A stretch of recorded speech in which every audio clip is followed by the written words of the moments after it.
And the microphone is on. Welcome, everyone. Glad to have you on board today. Happy, what is it? Good Friday to all of you. And I know in some places it's already Saturday, but that's the way it works here.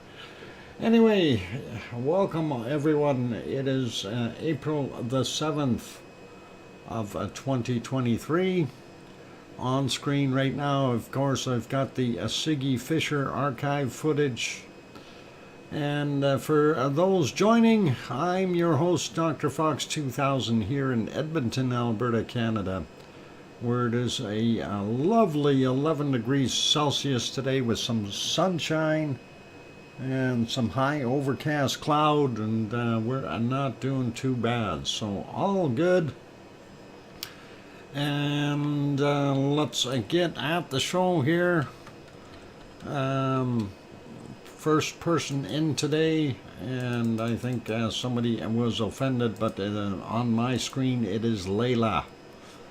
And as I've shown earlier here on the screen, and I'll show it again, there it is. And there's no way I can change it. I can't move things around in the chat. That's the way it showed up here on my screen.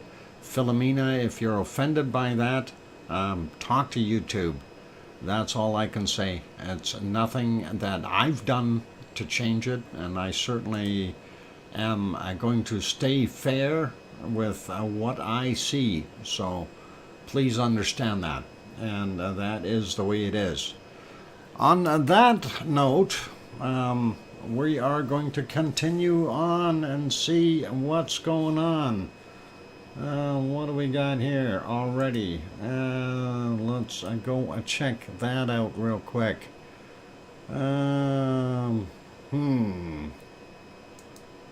Yeah, that's what I thought. Let me take care of that. Blue Rock Hunter is gone. Brand new scum bucket. There we go. So, hey. Yep, that's okay. We don't need that individual here. That we know who that is. And the mighty hamster got him out before he could even figure out what he's done. Anyway, all good. So let's get at our wonderful show, and welcome to everyone. Just got out of Fox Troll. Oh, more like hamstered. He got hamstered. Oh, isn't that funny when a troll gets ousted by a hamster? Anyway, and yes, actually, Lizoid, that is a very good point, and Lizoid has had that happen before too, and he's refreshed his and found that his name was actually second or third sometimes, I think. But it's nothing to be offended about. It's all right, you know. It's be fair and understanding. That's all we ask. Anyway, all good. So yeah, Hermione had it happen too. Yep. Thanks, Lizoid and Hermione. Appreciate the confirmations there. And you know, I'm not trying to be a jerk or nothing. I can't change anything. It's the way it comes up on my screen. That's the way it is. Anyway, let's get at our wonderful stuff today. First off, welcome to our moderators.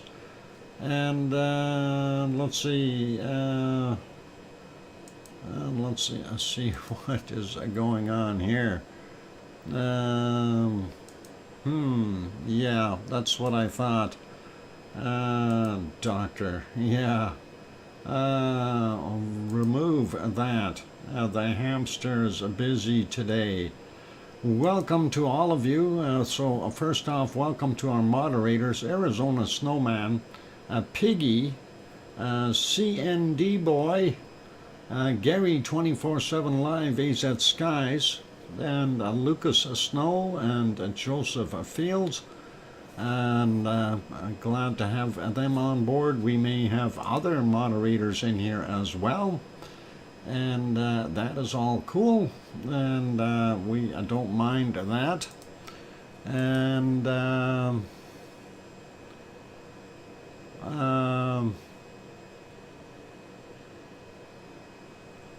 yeah, I already already took that account out. That's okay. And I took the second one out already as well. Yeah, I did. Sorry, I'm kind of mentioning something here for Arizona Snowman, who is hiding in the background. I did see those new accounts pop up just before the show here, so that's all good. We've got it covered, no worries. So it happens, and we'll possibly have one or two more show up. Anyway, swatting flies tonight, you bet, Colin, and that is the way it is. Anyway, so we said hi to our wonderful moderators. Also going to say hi to our wonderful folks that are in here. And we'll start out with Henry Nelson and Kevin Haynes and Sasha and Connie Tyree and Colin Deadman and Hermione and Fluffy and Lizoid and OneFish26 and who else we got? Did I say Kevin Haynes? I think so. Henry Nelson, yeah, got you. Bill Kibble is here, welcome, and also our wonderful Oz is in, and Gaines also popped in. Welcome, Gaines. And let's see, who else we got? Scrolling up, going past a couple of the other ones. Uh-oh, I see something flashing there while I'm scrolling up, and I see it is a Lizoid. Threw in a super chat. We'll get to that in a second, Lizoid. Thank you very kindly. Hamster food, awesome. That works. We'll keep going here. Let's see. We got Hermione, got Sasha, and I'm just writing this down. Lizoid, and that is an awesome super chat, Lizoid, and thank you very kindly for that. Scrolling up, of course, Layla is in, and Philomena is also here, I hope. I hope that she understands. Dan also in the house. Welcome, Dan. And let's see, who else we got? We got King Colin Deadman also here, OneFish26. Who already peeked at the secret volcano and hasn't said a word. Grandma B is here. Welcome, Grandma B. And let's see, who else we got on board? Let's see, scrolling, looking for more wonderful people as I'm going up the list. And of course, a chatty bunch as usual, which is really good. That's what we want to see. Claire Shipman, welcome. And let's see, who else we got? Still scrolling, looking for others that I possibly have missed. We did get Grandma B, and looking for more wonderful people. And who else we got? No, I'm all the way to the top again, and so I don't see anyone else. So hopefully Philomena is going to stick around and understands the situation. Sharon Stewart.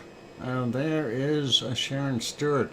Somebody stole the snow? No, it's just melting. It's almost tropical temperatures here, Sharon. It is absolutely wonderful. And again, I want to say thank you very much for the wonderful super chat there, Lizoid, and do appreciate it. And nice to, thanks for supporting the channel. It really does help out. Especially hamster food. And that poor hamster, he hasn't had too much hamster food as of late. He likes sesame seeds, apparently. Oh, anyway, let's keep going with what we are doing here today. So, what did I want to do? I wanted to, we've got that already in there. Judy M is also here. Welcome, Judy. Glad to have you on board. And I'm trying to see where we want to go first. Oh, where do we want to go first? Do we want to go to Hawaii first? Yeah, let's go to Hawaii first, since we're kind of on there already. Let's see what we've got going on there. Not much going on. A bunch of birds flying over the caldera. Let me see if I can stop the lava flow here. And we'll pause that. And we'll get rid of it. And there. Oh, we need to get rid of that big banner too. And the little banner. And there we go. All right, so Hawaii. Where'd my birds go? They were just here. And there was 3 of them. I guess they took off. Things got too hot for them. Anyway, we can continue to see everything smoking. And in a fumarole state right now at our wonderful Helemaumau crater there in Kilauea, a volcano, and that is what we are seeing. So things haven't really changed from yesterday. If we go to this shot, I'm going to refresh that and see if, nope, still the old shot. They may have taken that camera away. Anyway, that's kind of the way it looks. I don't think it's changed much there. And that is what we were seeing. Our navigator still hanging in there, still parts of it left. And things were breaking up. It does look like a desert wasteland with canyons and high walls.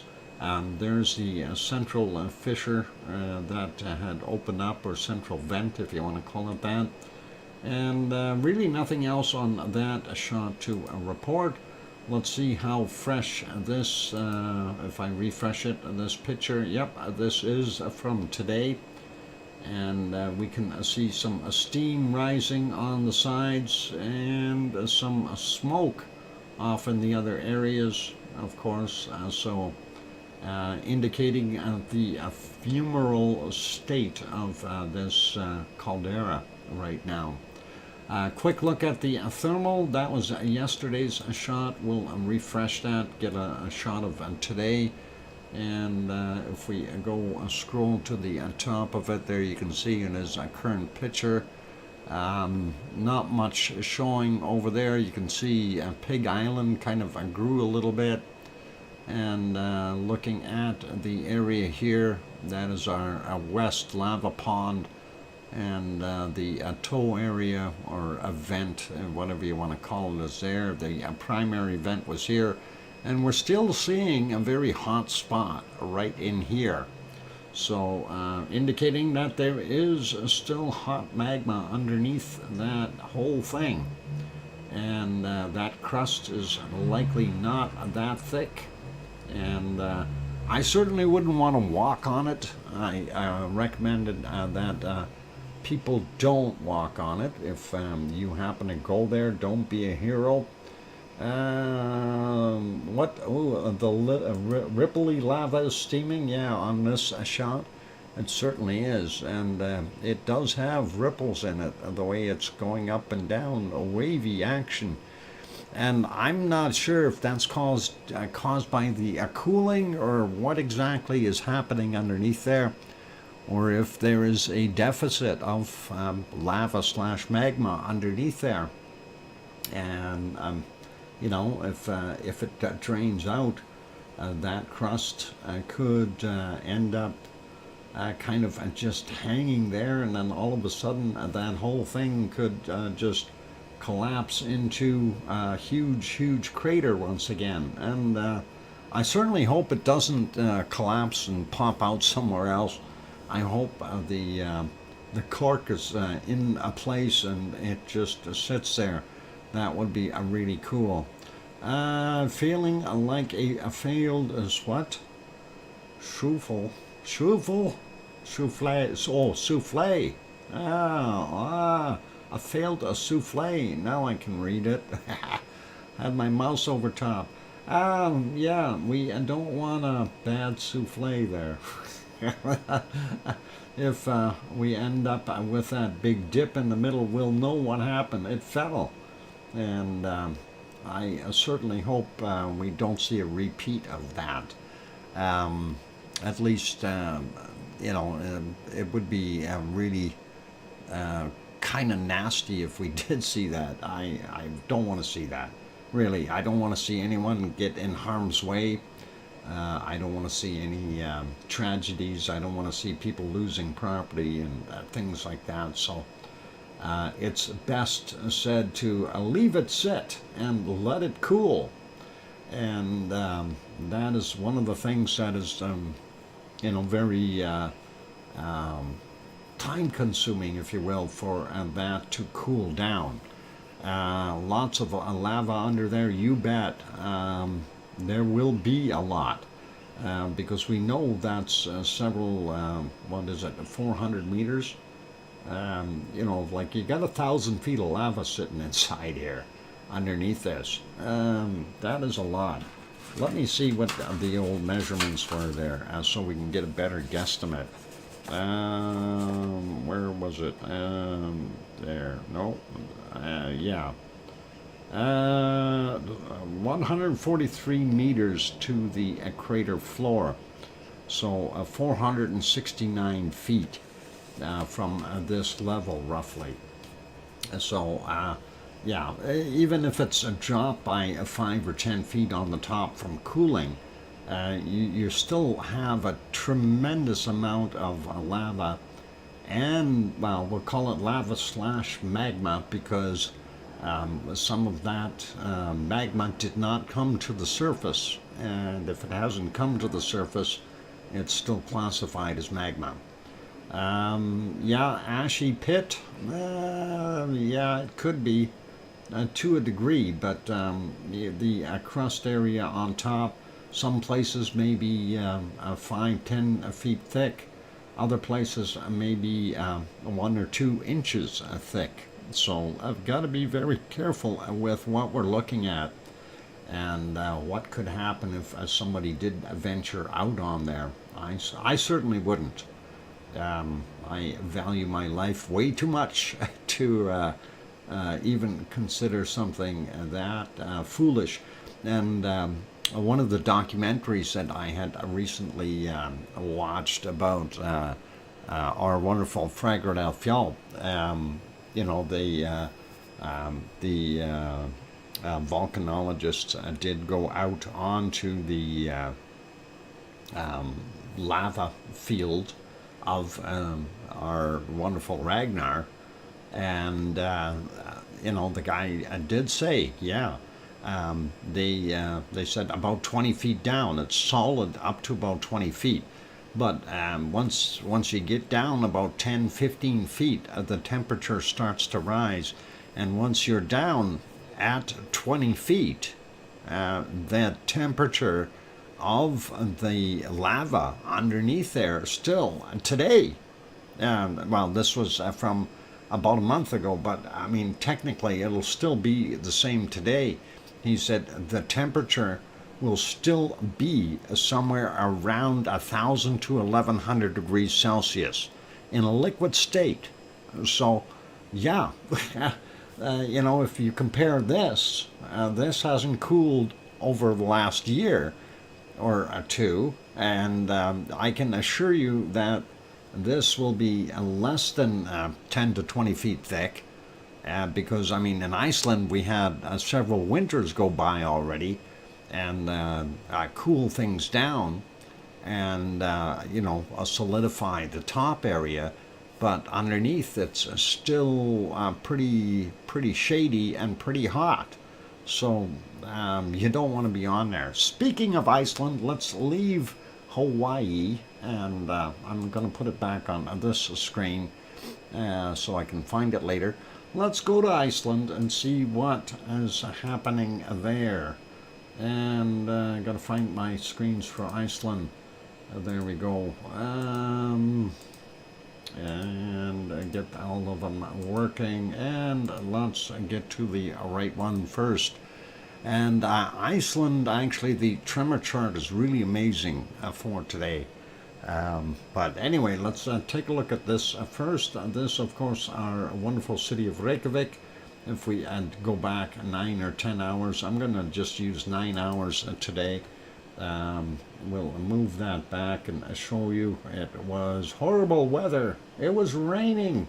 At least it wasn't snowing. So nice rainy day there, and everything was getting wet. Of course, the camera here mounted on top of the Perlin Center, overlooking Iceland, and or overlooking Reykjavik, and that is what we've got there today.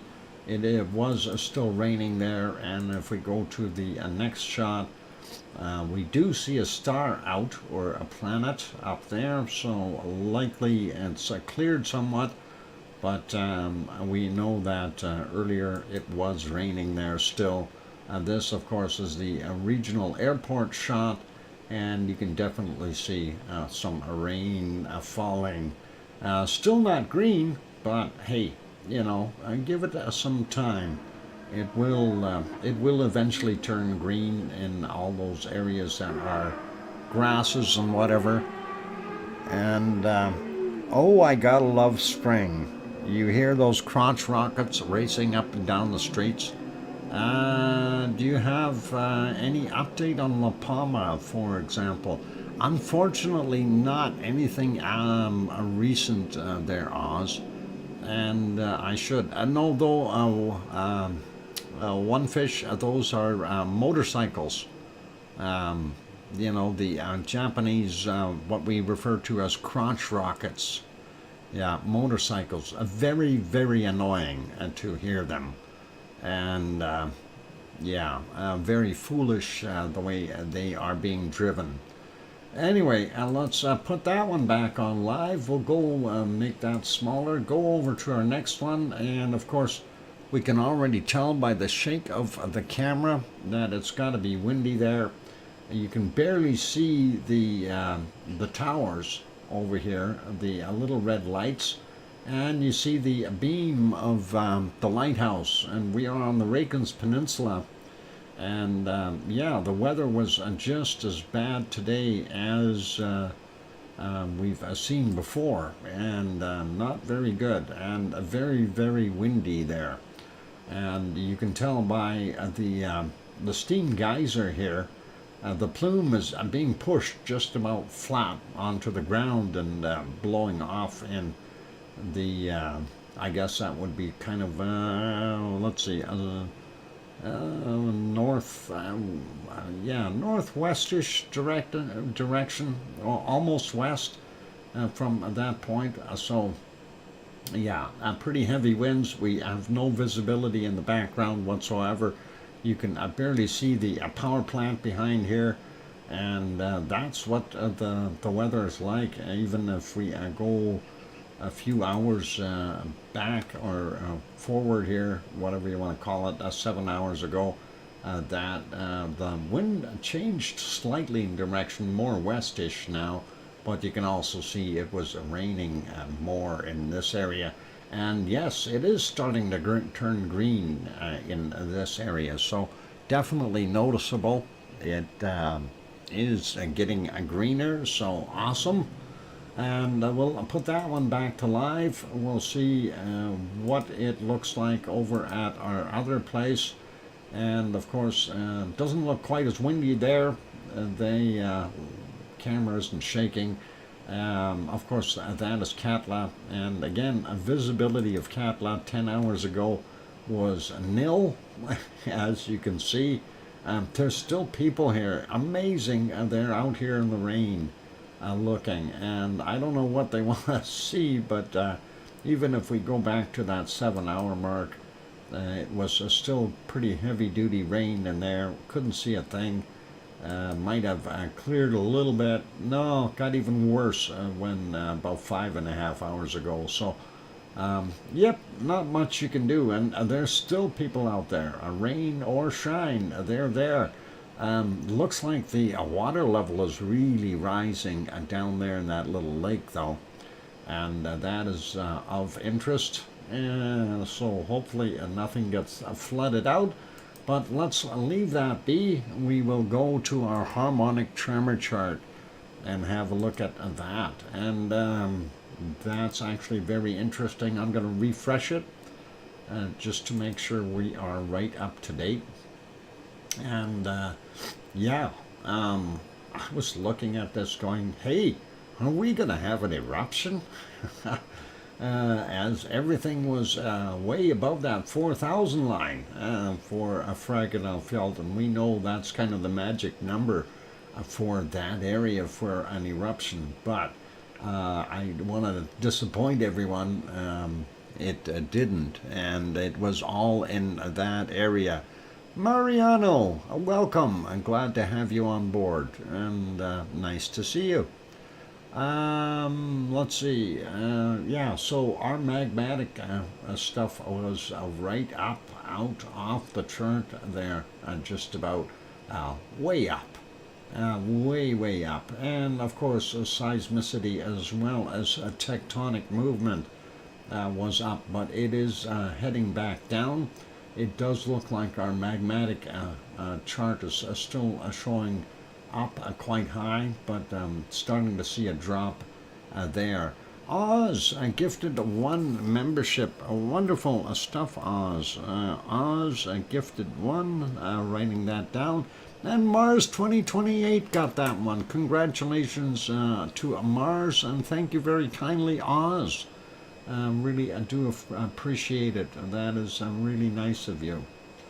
And we will show a poem that Oz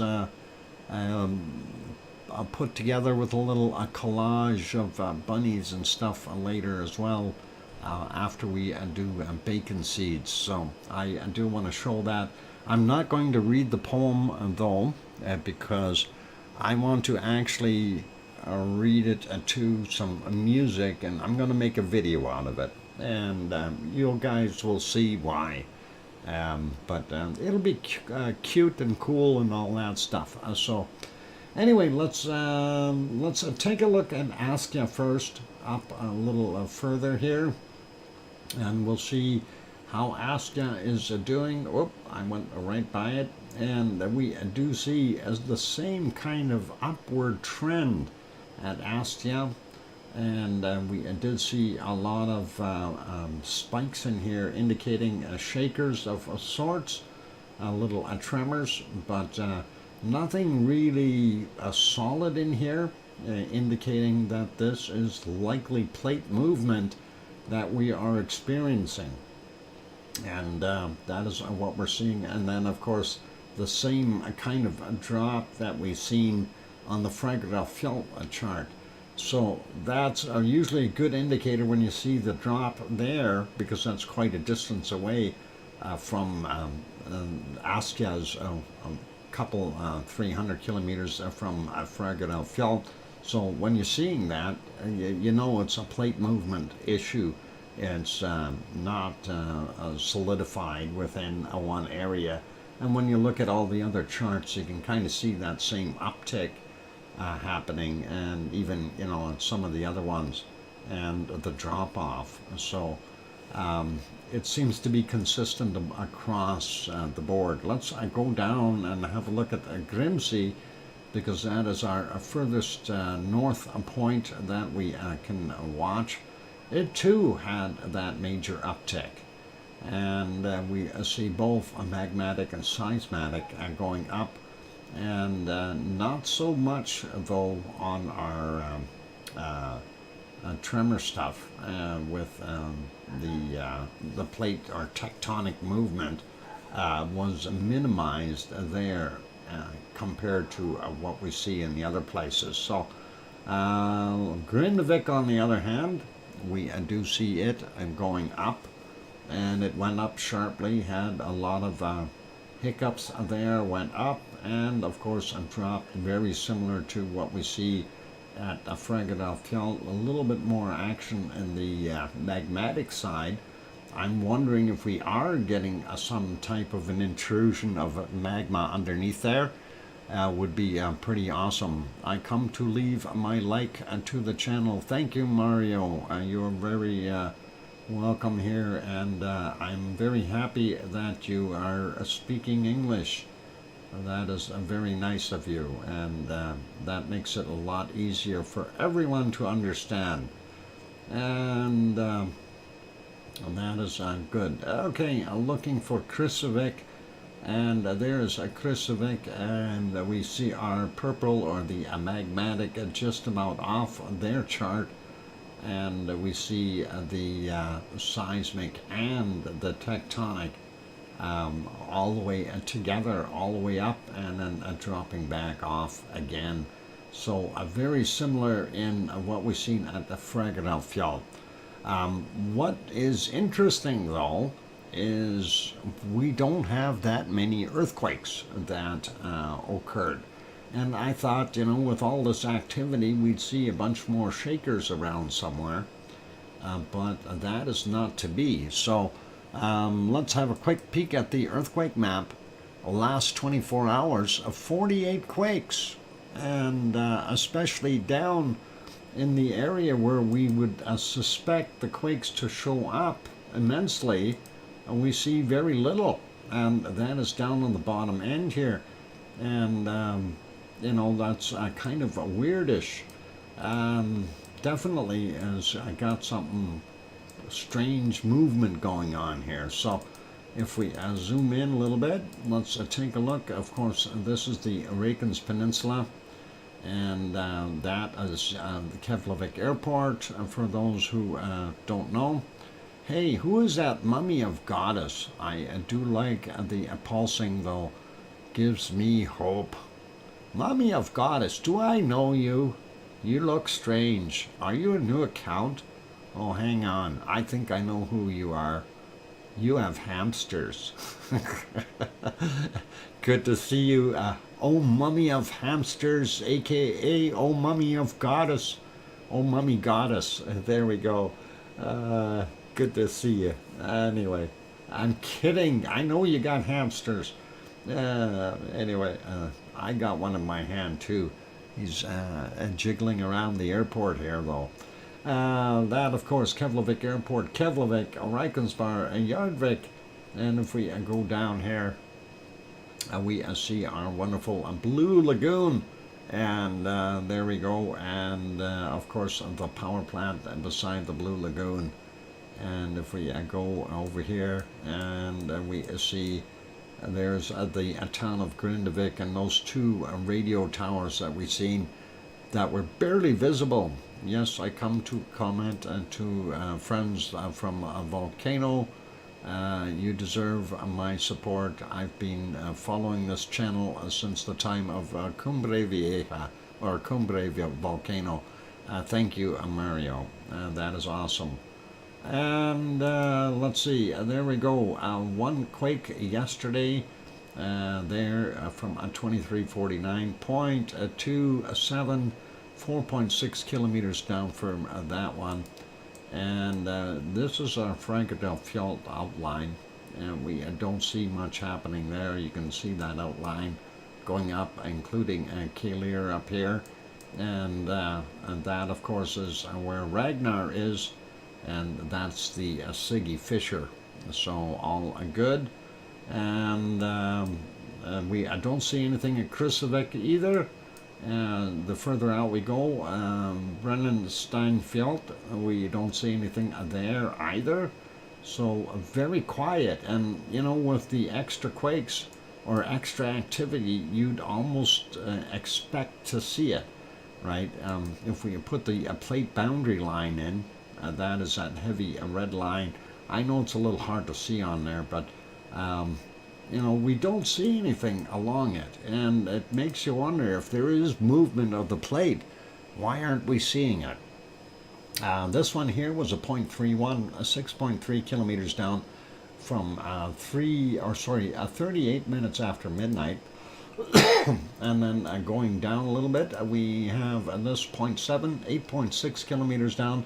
21:48 was at the time on that one. Nothing at Eyjafjallajökull or Katla or Hekla, and nothing until we get over here. And let's see, we got a 1.7, 2.7 kilometers down from 21:38 there. This is a 1.2, 1.1 kilometers down from 22:13. Moving up to looks like Grimsvatn area. Grimsvatn had a 1.58, 3.7 kilometers down from 156, and that is pretty awesome. And Mariano, you see how nice people are when you speak English? They understand, and you get really good positive results. Isn't that nice? I like that. I hope you do too. There you go. Over at Askia, that is this area, of course. 4:53 a.m. and we had a 0.54, 3.6 kilometers down. A 4.8 kilometers down from 9:47. Another 0.5 from 3.4 kilometers down, 3:44 a.m. And from 6:03 a.m. a 0.61, and that was a 2.8 kilometers down. And then we get over here close to Herdebreit, and there is a real soup, and it is a time for me to take a break. So we will come back to Herdebreit after the break, and we'll carry on with our earthquakes. I'm going to put you back on to the lovely lava of our Siggy Fisher, and that is canned lava, of course. And I will put on some music. So for those good people who are here, if you have not yet hit the like button, please give it a quick bump if you're enjoying the show. Also, if you have not yet subscribed, consider subscribing. And just remember, we have a very active hamster today. And on that friendly note, don't forget to hit the bell notification. And I will be back. Don't go away. Be back in about 5 or 6 minutes. Thanks.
microphone is back on. Welcome back, everyone. I'm your host, DrFox2000, and you're watching VolcanoX live stream. And hey, good to be back here. Let's see. Thanks, Sasha and Kevin Haynes for the welcome backs. And I hear you, DrFox2000, from Sharon Stewart, and thank you, Oz, for the welcome back as well. And Hermione and Fluffy, thank you. And Oh Mummy of Hamsters is in, so that is a good.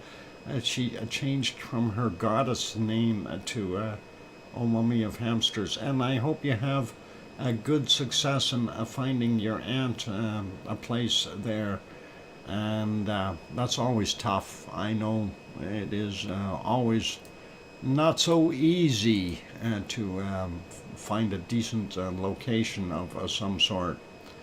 Anyway, let's get back to where we were though, and I'm going to pause our lava. And there we go, and we'll get back over to our Icelandic earthquakes. So we did the stuff over here at our wonderful Askja. So now we were going to look at what's happening around Herdebreit. Let's start off with these ones down here. We've got a 1.0, 5.5 kilometers down from 1211. This one from 9:05 a.m., a 0.5, 4.1 kilometers down, a 1.2, 5.8 kilometers down, 9:06. From 9:08, a 0.8, 7.3 kilometers down for there. Then moving over a little bit, a 1.3, 8.9 kilometers down, 12:30. 0.09, very small, 7.2 kilometers down from 2:21. And there we got another one at 2:21, a 0.67, 7.9 kilometers down as well. 0.13, 10.5 kilometers down from 3 minutes after midnight. 0.1, 10.4 kilometers down from 22:14. This one here from 8:54 a.m. and that is a 0.3, 5.3 kilometers down. A 0.15, 10.9 kilometers down, also from that same time. If we zoom in a little bit and get the next one, a 0.42, 5.8 kilometers down, 26 minutes after midnight. 0.7, 4.2 kilometers down from 15:04. A 1.4, 4.4 kilometers down, 15:24 as well. 0.8 from 3:10 a.m. or sorry 0.08, and that is 4.9 kilometers down. 0.4, 6.7 kilometers down, 1300. 0.17, 6.8 kilometers down, 3:54 a.m. 0.21, 5.6 kilometers down, just about 5.7. 40 minutes after midnight, and 0.7, 8.1 kilometers down at 8:49 a.m. And this one is a 0.12, 9.6 kilometers down, 3:03 this morning. Let's see what else we got. 1.3, 7.8 kilometers down from 13:02. And a 0.6, 5.4 kilometers down from 13. There we go. Yes, that blue jay, that is that sound you hear in the background. A blue jay is a very pretty bird, but it has got a very horrible squeak. And that is what that is. Very good ears there, Sasha. And that is a blue jay. 1.1 kilometers down, 1726. A 1.0, a 1.1 kilometers down, 1951. And they do have a tune they sing. Yes, actually, they do. And when they do sing quietly, one fish, they are a beautiful sounding bird. But when they're squawking, they're worse than a magpie. They really have a rough sound. Anyway, 10 minutes after midnight, we have a 0.37, 6.9 kilometers down. Next one, 37 minutes after midnight, a 0.31, 7.1 kilometers down. And here's a two stacked on top of each other, a 0.32, 10.5 kilometers down, 3:50 a.m. and a 0.29 from 9.8 kilometers down at 4:27. And moving up a little bit, a 0.5, 11.8 kilometers down, and that is from 9:57 a.m. And this one from 7:18 a.m. a 0.8, 11.8 kilometers down for him. Over here, a 0.47, 6 kilometers down, 3:03 this morning. 1.4, 8.2 kilometers down, 18:30 was the time on that. And this 1.1, 8.7 kilometers down from 1912. And then we look at these other ones here, 1.09, 10.5 kilometers down, 26 minutes after midnight. A 0.92, 11.9 kilometers down, 3:15 a.m. And we'll do this one. That is a 9:18 this morning, and 1.6, and that is 8.2 kilometers down. This one with the red dot flashing, that is the latest quake, and that came in at 23:31. 1.8 and 3.8 kilometers down for that one. And then this one here is the closest one to Grimsey. There's the island of Grimsey, and that is a 1.6, 9.3 kilometers down from 22:02. So there we go. Welcome, Tanto. Glad to have you on board. And that's what we've got for quakes in our Icelandic area today. I just wanted to take a look real quick at the other map and see. Yeah, I'm going to refresh that one, see if we had anything else to the north that would indicate any other kind of stress or movement on our plate. And let's take a look at it real quick. So there you can see Iceland, and of course the mid-Atlantic ridge comes out like that and kind of veers up. You can kind of see the pattern, the way it breaks in here. And that is that last quake that we had, and that was from yesterday at 1:11 a.m. And we haven't seen anything in addition to that. So that is Jan Mayen here, and the Svalbard obviously here. And we had some quake activity here before, and possibly some kind of an under a water eruption, maybe, because we did have that SO2 plume that came out here and really inundated Norway and Sweden and those areas. So possibly I could see something else there in the future, just kind of pointing that out. So that is all cool. I'll leave this on the other earthquake map. We'll go to our next place of interest, and that is, of course, let's see if we can make that a little bit better. There we go. That is our wonderful, where the heck is that? That's the Azores. And I'm trying to find it. Where's my Azores? They are here somewhere. Ah, there they are. Found them. Okay, so we are on the island of São Jorge, or São Jorge, if you want to say it in Portuguese. And that, of course, is one of the villages there. This is the harbor all lit up. You do see some lights, and you can actually see the lights all the way along here. Those lights, of course, are from Pico Island, and the other island just to the west of it. So today we actually can see them, which is really nice. Although the ocean is fairly rough. Let's take a look at the other shot here. And the moon just went by. Unfortunately, we don't see the moon anymore, but you can see how much white water we've got there. The ocean is rough. You don't want to be in the water right now. You need a big boat, put it that way, a really big boat. Anyway, welcome to Storm Chaser 1211, aka Cornwall Weather and Surf Live. Welcome, glad to have you on board. Happy Easter, he says. Hi, Doc, and good to see you. All right, excellent. Thanks for popping in, and appreciate that. And getting on. Oh, I see Wonky Donkey is here too. Welcome, Wonky Donkey.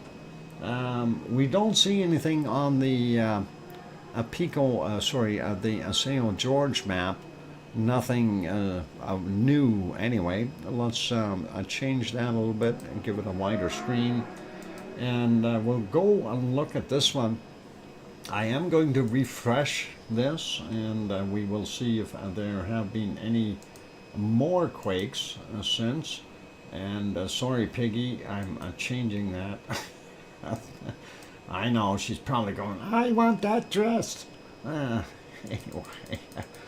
Zooming in a little bit more, Fayal Island here, just off the coast of Fayal. We did have this 9 hours ago, 2.2, and that is 7 kilometers down. Came in at 1444. The other one is 8 hours ago, 2.6, 5 kilometers down from 1623. So a couple quakes right very close, Fayal Island, Pico Island, and that of course St. George. And going over a little bit, we do see over here on Terceira that there's the volcano South Terceira, and there you have from 8 hours ago 2.3, and that is 2 kilometers down. It came in at 1548. And that is what we've got there. I'll zoom back out a little bit and slide down here. There's the other one. Of course, the line here, that is our East Azores fault. And 21 hours ago, we had this guy from 2:34 a.m. GMT. And of course, 1.9 in magnitude, 5 kilometers down for that guy. So that's what we've got there. Let's see. Speaking of zooming out and stuff, normally we have, we talk about our wonderful Sue being over here in Nova Scotia while she's over on some island over here where she doesn't have any cell coverage. She did send an email, and let's see, where is it? So last night she did send me an email. She said from 9:56 my time, left Quebec City this morning in freezing rain, but by Montreal it had changed to rain, and arrived at my sister's place okay this evening. And that was from last night, of course. No internet or Wi-Fi internet on the island. I'm using my data on my phone to send this. I'll keep it short, otherwise I'll be over my limit. Unfortunately, can't load YouTube, but I did like the previous streams up until today. So awesome, and she is there and she is safe.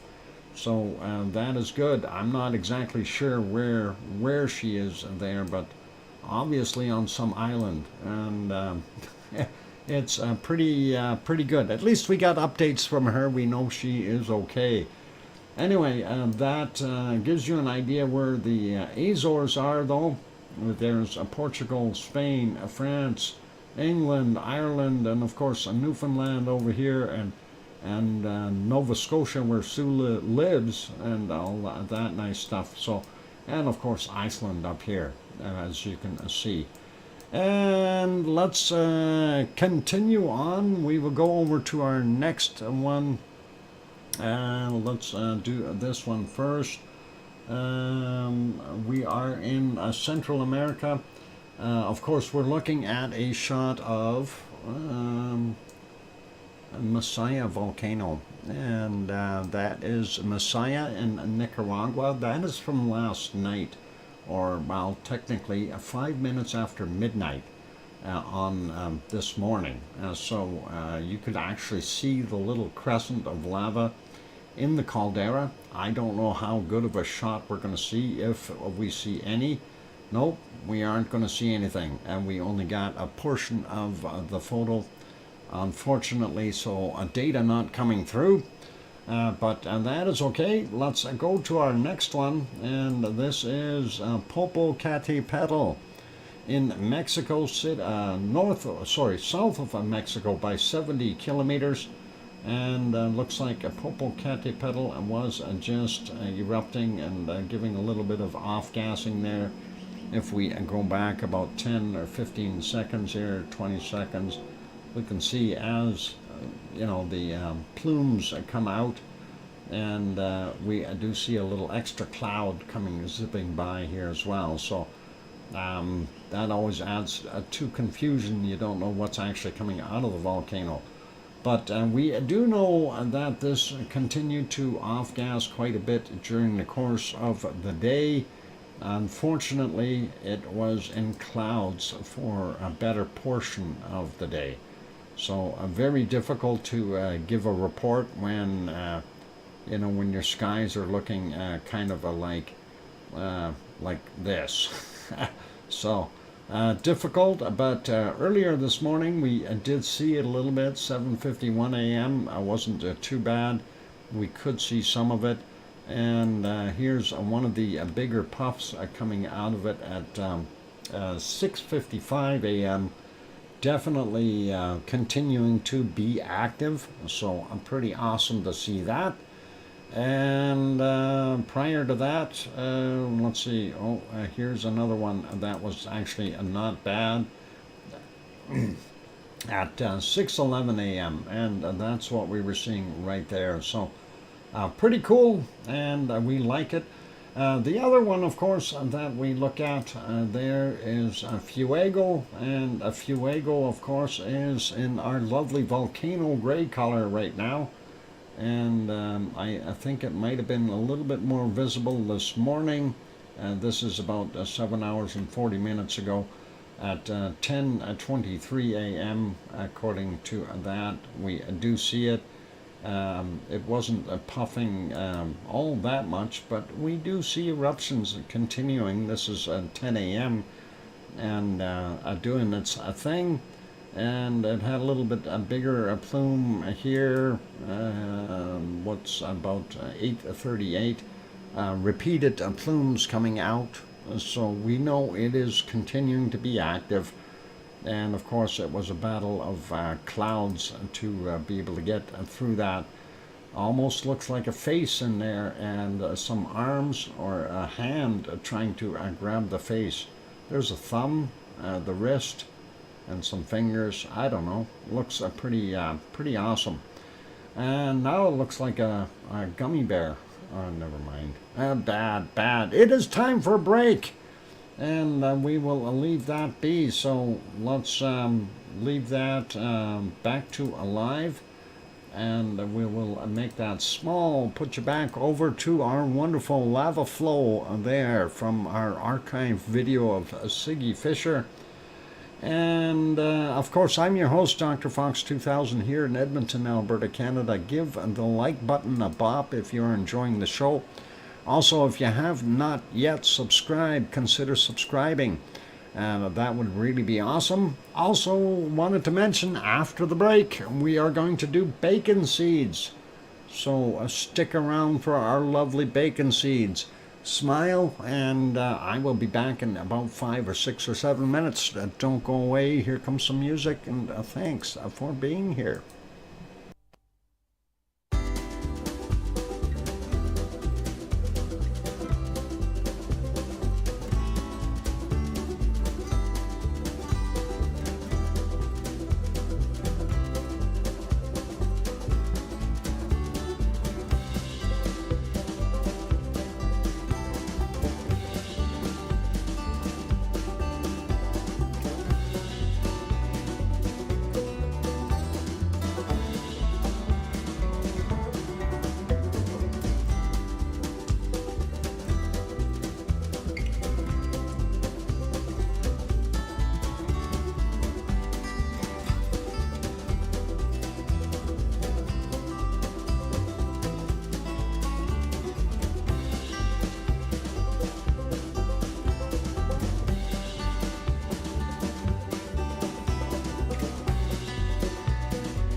that microphone is back on.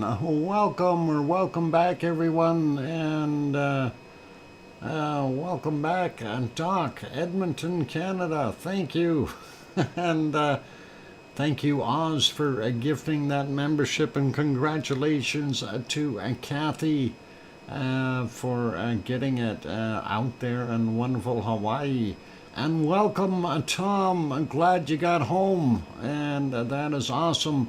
Thank you for the welcome back there, Hermione and Fluffy.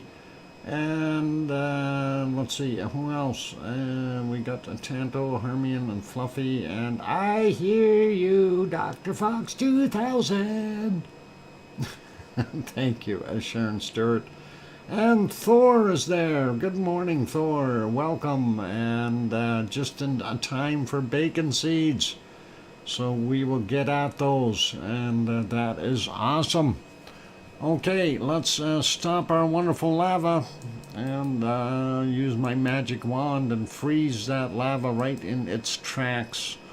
And we will go to bacon seeds.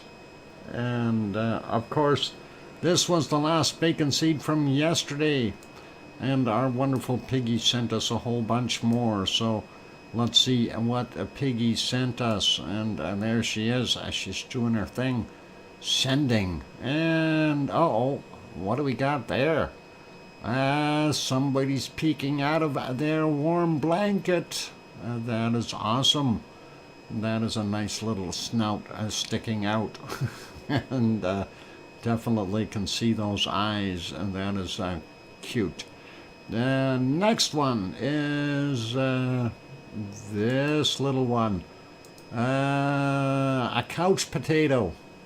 I don't know, is that a monk? Is that a pig monk? Royal purple for the bacon seed. This has got to be a pig monk. I'm thinking. Must be something to do with Easter coming or something. I have no idea. I'm guessing. Pigs and blankets. And looks like somebody's had a hard day and gone to sleep with a smile on his face. That is all right. We'll get rid of that background. There we go. And yep, smiling though. I gotta be comfy and happy, baby. Yep, you bet. And the next one, a Linus, a pig. Yeah, possibly. Oh, here's another couch potato. And that one is a little bit bigger, but looking like he's enjoying himself, or she. Definitely is wearing some kind of a jumper or something, and that is awesome. Let's see what else we got. He's wrinkled. No, he's wearing some kind of a, I don't know if that's a onesie or not, but definitely has got some PJs on there, and that looks pretty good. Couch bacon. Yeah, couch bacon, and that's exactly what it is. And looks like somebody's peeking, and that one is snoozing as well. Definitely has a very interesting looking snout, kind of wrinkled up a little bit. Wrapped bacon, yep, possibly. I like it.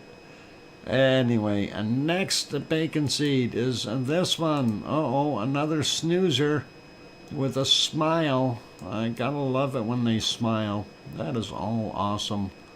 And a very cute looking little guy. And yep, all of these pigs are sleeping. Look at this guy. He's got a huge smile. He must be having a nice dream. And definitely covered up with his blanket, and it is just amazing to see that. Let's see what else we got. A pig, yeah, Piggy Dreams, happy dreams, obviously, because that's a big smile on that face. Here's another one, snoozing and sleeping, and that one, I think we may have seen that one before, but that's okay. Still kind of fits right in with all the snoozers. And Pika Pig, yeah, that is pretty awesome.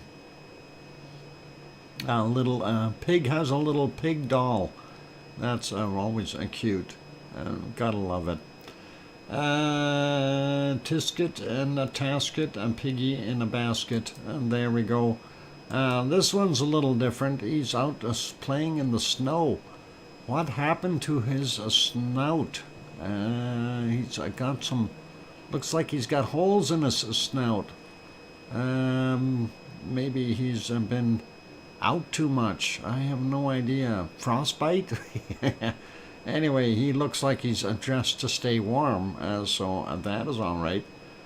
Snout warmer. Yep, possibly. Oh, it's a Swiss pig. That could be it, Henry. That could be it. Let's get to our second last one. And this guy's a little bit smaller of a picture there, but he looks like he was sleeping and just woke up. I got kind of a smile on his face too. And I don't know if it's acne. Anyway, this one looks okay. He's just a little one, a wee little piggy. And our last bacon seed for today is this guy. And definitely I got a smile on his face. And wearing a harness to boot. That is awesome. It might be a couch potato too. But gotta love it. So those are wonderful bacon seeds. And thank you, Piggy, for sending them in. We really do appreciate that. And that is really, really cool and awesome. And we love them. So all good. And let us go over and find our secret volcano. I'm going to have to stop that lava again here though. Since the lava starts up automatically when I go in there. Lava. Stop. Pause my lava. There we go. All right, and of course we have the bunny guarding the secrets.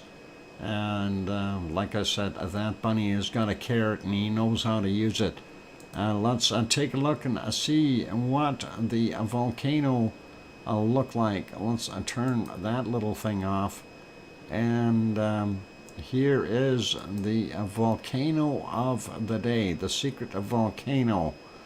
So you guys go ahead and try to guess which volcano that is. And I don't believe we've ever shown this photo. And it is interesting though. And very, very neat to see. No, oh mummy of hamsters, it is not Mauna Loa. Definitely not. It is not Urta Ale. No, sorry. Any more guesses? People are running out. I know I made it a little tougher today, so I figured I'd do that. And let me give you a hint. I've not been anywhere near this volcano. I know that's a really bad hint, huh? Mount.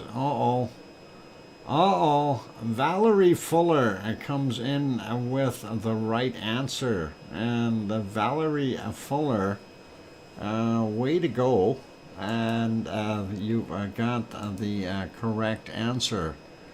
And that is interesting, Valerie. How did you know that? Just curious. Or were you there? and Valerie gets the cookies today. So I watched a movie about it. Ah, okay. It's probably probably where that picture came from. Don't tell anybody. Anyway, there's your stack of cookies. Enjoy them. And that is awesome. So, yes, that in fact is Naira Gongo in Congo, the Republic of Congo. So that is where that is. And what do I call that? I call that what is it? Gongo 2? No, Gongo 1, Gongo 2. That's Gongo 2. So it's in Africa, yes. That is one of the two volcanoes in the DR Congo that has them there. And they can be very active, and they can be very SO2 oriented with lots of off-gassing, polluting the air and stuff like that. But that is where they are. So that is pretty cool. And let's see if we can get something else going here now. Since we've got that, I want to take you over and show you a video about earthquake intensity. And I think it'll be interesting for those people who are here. And of course, this is from EarthScope Consortium, also previously known as the Incorporated Research Institute for Seismology, and of course in collaboration with the USGS. So let's show that. We do have permission to do so, so we will. And I will be quiet. I'll turn the volume up on that, and I'll turn my microphone off. I'll be back when it's over. Ginger, thank you. Coming up, more problems for a troubled earthquake. Yep, We're having an earthquake. Have you ever felt an earthquake or witnessed the effects of one? Seismic intensity, which is the shaking you experience, can be gentle or severe, short or long, jerky or rolling. Unlike earthquake magnitude, which is a measure of the energy released and is the same for all locations, the seismic intensity you feel depends on where you are. Intensity is controlled by three main factors: the magnitude, how big the earthquake was; distance from the hypocenter, the intensity varies from place to place; and the local rock and soil conditions. Before we address each factor, let's clarify the difference between magnitude and intensity by comparing a light bulb to an earthquake. The light bulb represents the location within the Earth called the hypocenter, where the earthquake begins. The magnitude, or size of an earthquake, is like the wattage of a light bulb. Just as the wattage represents the amount of power of the light bulb, the magnitude is related to the total amount of energy released by the earthquake's source. The intensity, or shaking level, is like the amount of light from a light bulb that is received at any spot in a room.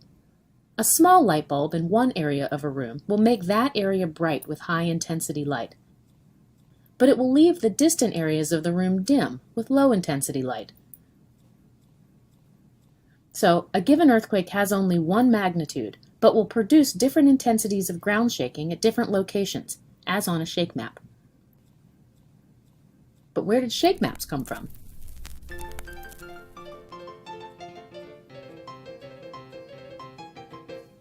After the 1906 magnitude 7.8 San Francisco earthquake, an intensity map was created using reports by California residents. Numbered colors represent the modified Mercalli intensity scale, which reflects the effects of an earthquake. In Zone 5, moderate shaking was felt. Houses rocked, cracking plaster, and some water tanks toppled over. In Zones 8 and 9, people, horses, and cattle were thrown off their feet. Bridges were wrecked, and wood-frame buildings slid off their foundations. The lower numbers generally dealt with how the earthquake was felt by people. The higher numbers were based on observed structural damage. Human observations still help scientists understand earthquake ground shaking, but intensity is now measured by seismometers and illustrated by USGS shake maps, like this modern reconstruction for the 1906 earthquake. Colors represent peak ground acceleration, that is, how quickly the ground shook and how swiftly it changed direction. The red zones reached 1 g acceleration, or 100% of gravity, a violence of shaking illustrated in this shake table experiment. In the green zone, moderate shaking occurred with accelerations of up to 10% of gravity. Let's examine how intensity of ground shaking is controlled by earthquake magnitude. We understand that a 100-watt light bulb produces more light everywhere than a 25-watt light bulb. Similarly, increasing earthquake magnitude also means greater intensity of shaking everywhere. To see this principle at work, let's examine two earthquakes that occurred at the same depth beneath Kumamoto, Japan, but had different magnitudes. On April 14, 2016, a magnitude 6.2 earthquake generated strong shaking up to 40 kilometers from the epicenter. The next day, a magnitude 7.0 earthquake released 20 times as much energy in the same location. Strong ground shaking extended to 100 kilometers from the epicenter. The larger magnitude earthquake lit up the surrounding area with stronger ground shaking, just like a larger wattage light bulb casts brighter light everywhere in a room. Now let's examine how intensity of ground shaking is controlled by distance from the earthquake. This shake map for a magnitude 7.0 earthquake in Mozambique nicely illustrates a bullseye map pattern, with intensity decreasing with distance along the surface away from the epicenter, just like the light from a lamp is less bright the farther away we are from the lamp. By analogy, we expect shaking to decrease as distance increases away from the earthquake. Remember, earthquakes occur inside the Earth, not on Earth's surface, so let's consider the effect of earthquake depth on ground shaking intensity. To see this principle applied to earthquakes, let's examine two earthquakes of the same magnitude with nearby epicenters, but with hypocenters at different depths. In 2015, the magnitude 7.5 Hindu Kush earthquake occurred 212 kilometers below Afghanistan. Although strong shaking was distributed over a broad area, only 399 lives were lost. The hypocenter of the 2005 magnitude 7.5 Kashmir earthquake was only 23 kilometers deep. Severe ground shaking was concentrated near the epicenter, causing extensive damage to buildings, with over 87,000 fatalities. In 1989, the magnitude 6.9 Loma Prieta earthquake occurred on the San Andreas Fault System near Santa Cruz, California. Ground shaking intensity and resulting damage was strongly influenced by local rock and soil conditions. In fact, the most severe damage occurred in Oakland and San Francisco's Marina District, 100 kilometers from the epicenter, where violent intensity 9 shaking was greater than that experienced by many areas closer to the epicenter. Both are built on mud substrate. A dramatic and tragic example of shaking amplification is the double-decker Nimitz Freeway constructed on bay mud. 4 seconds after drivers felt the earthquake, the Nimitz Freeway shook and swayed and sections collapsed, taking 42 lives. Seismograms from nearby stations document that seismic waves are amplified by a factor of 2 as they pass from bedrock to sand and gravel deposits, and the amplitude of ground shaking of soft and water-saturated bay mud is 5 times larger than on bedrock. The section of the Nimitz Freeway that collapsed was built on bay mud. The Marina District was constructed on loosely compacted bay mud. In addition, debris from the 1906 earthquake had been dumped into the bay to make more land for city expansion. This weak ground experienced both amplification of ground shaking and liquefaction of water-saturated sediment that caused differential settling of buildings and ruptured gas lines, which resulted in major fires. So, the soil and rock that your house is built on has a major influence on earthquake intensity and potential damage due to ground shaking. Following the earthquake, and during aftershocks, over 1,000 landslides were reported, mostly near the epicenter in the steep terrain of the Santa Cruz Mountains and along the rocky bluffs of the Pacific Ocean. In closing, if you feel the bump of an earthquake, it's important to know that the first waves may not be the strongest. Take immediate actions to drop, cover, and hold on before strong shaking arrives. That can save lives and reduce the risk of injury.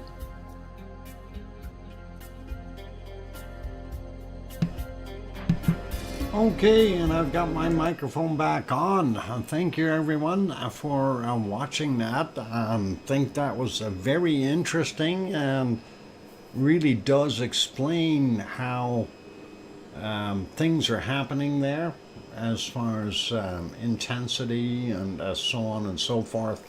You know, looking at the size, very, very cool. And that does help out in the understanding a whole bunch with what we've got going on there. So all cool. I want to go over and just look at a couple other volcanoes real quick while we're talking about that. And this, of course, is a Pavlov, today's photo, and that is. I'm actually going to refresh that, see if it gets any different. Yeah, a little bit more fuzzy, unfortunately, but that is a Pavlov. Yeah, so, you know, looking at what we've got going on there, you've definitely seen some pretty intense stuff, you know, with the different depths and the intensity. So, definitely something to be aware of and keep a track of, and hopefully you know, we won't be in any situations where we ourselves will experience those. We do know that some people have. I've felt quite a few earthquakes and because of where they live. I'm going to refresh this one. This is a semi-Pochnoi. Anyway, let's, oh, that's even worse, and that's no good. Let's put this back on. No, we don't want this picture. We already guessed that. Let's put it back on lava. There we go. I gotta make sure that still has lots of time to go. Otherwise, we're gonna run out of. No, we're good. That can still has a lot. Anyway, yeah, it's neat to see the differences, the intensities, and kind of lets you know what can happen, and if you can die if you get games of the wrong volcano. What? You can die if you get games of the wrong volcanic gases. Well, you don't want to get near a volcano if it's erupting, because yeah, you got bad gases. But yeah, the earthquakes though, that is quite interesting to see the differences in intensity and the basics of how it works. You know, never mind what causes the earthquakes, but the fact that they do happen, and that's something they still are having a hard time predicting, and very, very difficult to always be able to predict, as we seen in the other video from, I do believe it was yesterday, the bit about the foreshocks and aftershocks. So that's something to bear in mind. Anyway, it is a break time for me, so I am going to go take a break. We will do our thing and turn that back on. I've got the canned lava back on the screen, and you guys are welcome. That is a very interesting little video we had. So I had a dream. There was an earthquake in my living room. It went west, east. Don't dream that. That's a bad dream. Anyway, we'll be back after the break, and we will go to our Indonesian stuff from there. So Indonesia and our other areas of maybe New Zealand and those places. We didn't have great visibility there yesterday or during the night, so we'll see what we can see. So stick around though. And for those good people who are here, please, if you have not yet hit that like button, give it a quick bop. That would really be awesome. Also, if you have not yet subscribed to the channel, consider subscribing. That would be really cool as well. And let's see, what else did I want to add here? I just wanted to say congratulations again to Valerie Fuller for guessing our secret volcano in the DR Congo area. So awesome. Anyway, on that friendly note, I will be back in 5 or 6 or 7 minutes. And don't go away. Here comes some music. And keep smiling, be nice, play nice in the lava. I'll be back.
microphone is back on. Welcome back, everyone. Glad to have you all on board.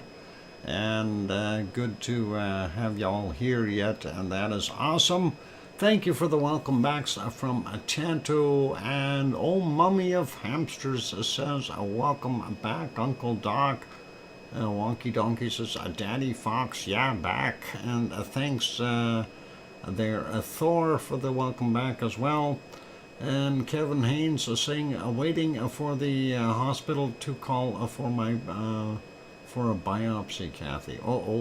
I hope you're okay. Thanks, Kevin, for the welcome back there. And I hear you, DrFox2000, from Sharon Stewart. No worries.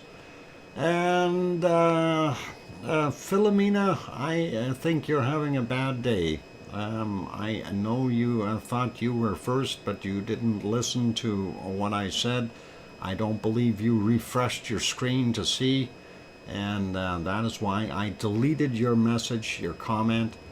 I have not banned you or anything like that. So just so you understand that, please have a better day, okay? And fair is fair, all right? But we don't need drama in here, and it's pretty simple. If you can't accept it, I can't help you. Anyway, let's carry on to our next location of wondrous and joy. And of course, that is over to our wonderful Merapi. And let's see if Merapi will make us happy. Merapi, of course, doing its thing. Very hard to see it right there with those clouds in. There we go. So you can actually see it fairly well. It's not a bad picture. If we go over and make that a little bigger, there you go. You know, you can definitely tell that it looks pretty good, pretty impressive. And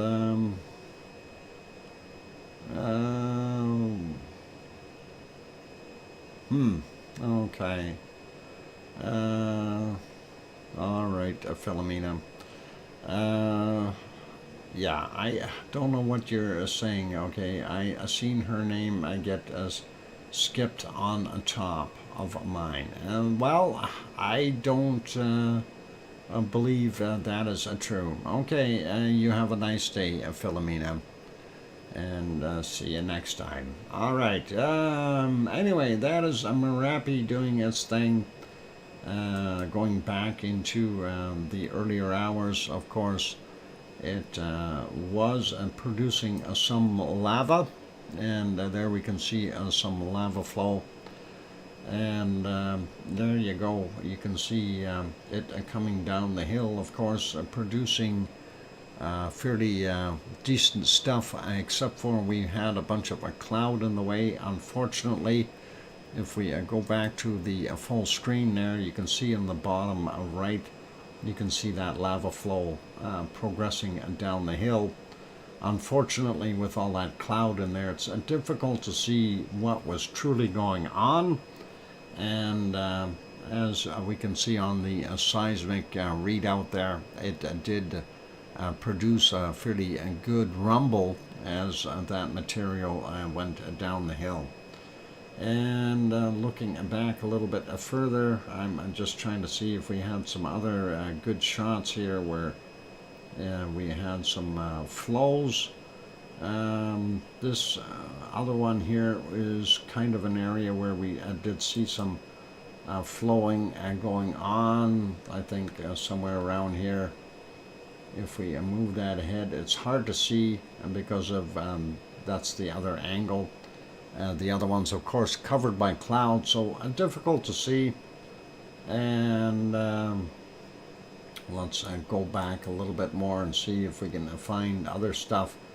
Yeah, it was one of those nights there for them where it was difficult to see pretty much anything. So if we go here, yeah, you can see a little bit more of that lava intensity going down there.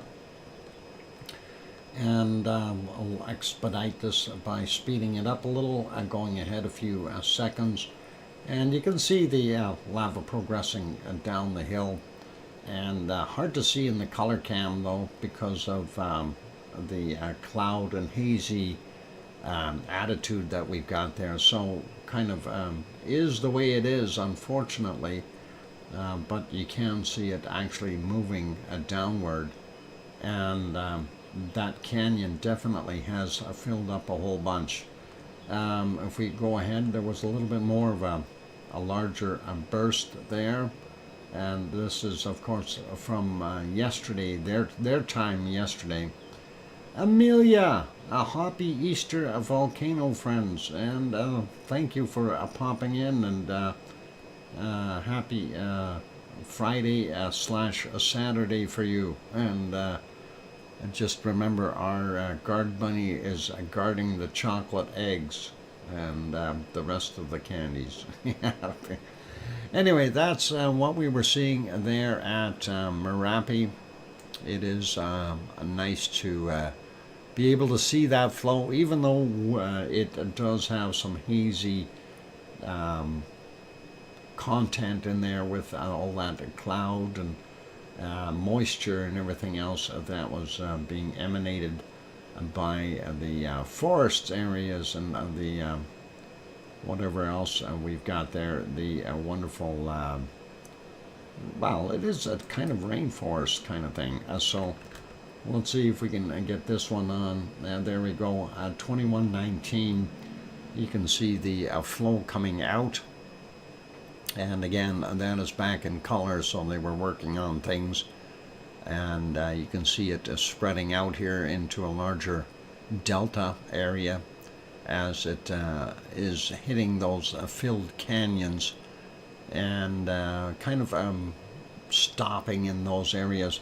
Steal an egg to a dock. No, steal an egg? No, you don't want to do that. And Amelia, welcome. No stealing the bunny eggs. So there we go. And of course, they have the black and white showing the lava flow coming down the hill over here. So pretty cool to see that. And that is back just about all the way. And we seen lots of cloud prior to that. So I'm going to put this back on live, and that is its present condition. You can see a lot of the very low-level cloud around it, and of course that is condensation for the most part from the very wet jungle-like forest areas, and that will burn off. And this is at 7:48 a.m. So give it some time and it will clear up. And we'll end up with a nicer picture, much better than this shot here. So pretty awesome. Anyway, let's leave Merapi. We'll go to our next destination, and that is Mount Ruapehu. I don't know if they had any close-ups of it. Thor throws in, thank you very kindly, Thor, for your super chat. Thor throws in 50 Danish kroners. And there we go. Just writing that down. That is awesome, Thor. At a family gathering, I told my plan to rebuild my trailer. All liked it, especially the grandson. He wanted to help me build it. Awesome. That is a good thing there. And hopefully you will be able to get at it and do your thing. That is excellent, and get some travel in. It's always nice if you can go to some of those places. Anyway, that is Mount Ruapehu. I'm just looking here to see if we had any close-ups on it, and I don't believe the camera operator was doing much. And this, of course, let's go back there. I wanted to see what, that's 9:18 a.m. Their time. And if we get back into morning sunrise time, it kind of looked a little different, but not that much snow on it, and I'm kind of surprised at that. I thought we'd see a little bit more snow, but that's okay. We don't need snow on there. Anyway, that is the early morning hours when the sun was just starting to rise there in New Zealand, so pretty awesome. And let's leave it as that. We will make that one smaller. Actually, we'll put it back on live. And you do see the clouds over it right now. It's 12:50 p.m. there. And let's get to our next shot. And this, of course, is the chart for our wonderful Taupo. And Taupo, I just refreshed it. It wasn't refreshed too long ago, but there you can see the activity we noticed yesterday as it was starting, and it dropped off somewhat and came back up a little bit and dropping off again. So I'm not sure if it's going to subside or continue to subside. It probably will, as we see it dropping. Judy M says, have to go, have a great evening. Good night, Judy. You take care, and all the best to you. And Andy Morgan, welcome. Glad to have you on board. And all cool. So let's leave this one be for now. We'll keep an eye on it tomorrow again. And remember, tomorrow is Saturday, you guys. So, of course, the C&D boy is going to type in VolcanoX. And that'll show the times popping up there. The caldera is the entire lake for Taupo, and that is a fairly large caldera. And of course, the center is somewhere out there in the water. And of course, we do see too much cloud in the way. We can't see Mount Ruapehu in the background, but it is back right in there. So looking pretty awesome, and very, very cool. And well, I guess maybe Bob's not there. VolcanoX, just to give you the times to remind everyone, tomorrow is Saturday, and there you can see that I just brought it up. So all good, no worries. And that water is hot along that lakefront. Oh, is it? That's interesting, Amelia. I didn't know that the temperature of the water is higher. Any idea what the actual temperature is? Just curious, because that's something we don't see anywhere here. Maybe I'll have to see if I can find a page somewhere that has the water temperatures on it. That would be kind of neat to see.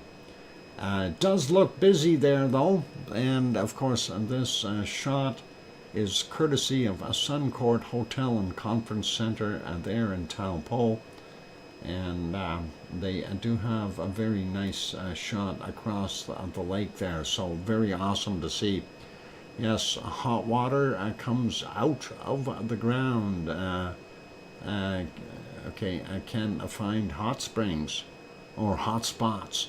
Yeah, I do know that they do have some hot springs. I was just wondering about the Taupo Lake itself, if its water temperature is a little bit warmer. And just curious if they have something there that indicates that.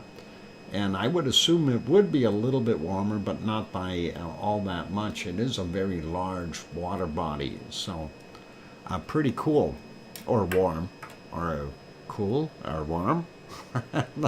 Either or, it's nice to see. Pardon me. Anyway, that's all good.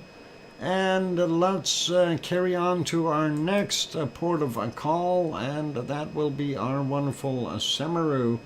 Let's see if we can get it on the screen as soon as I can find where it is. And there it is. And oh, I need to make that bigger.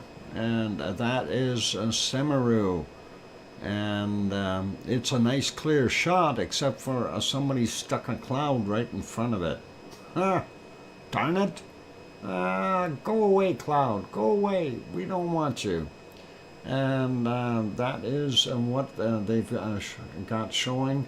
Actually, earlier we did see that the clouds were gone, and we did have a little bit of stuff going on there. I don't know.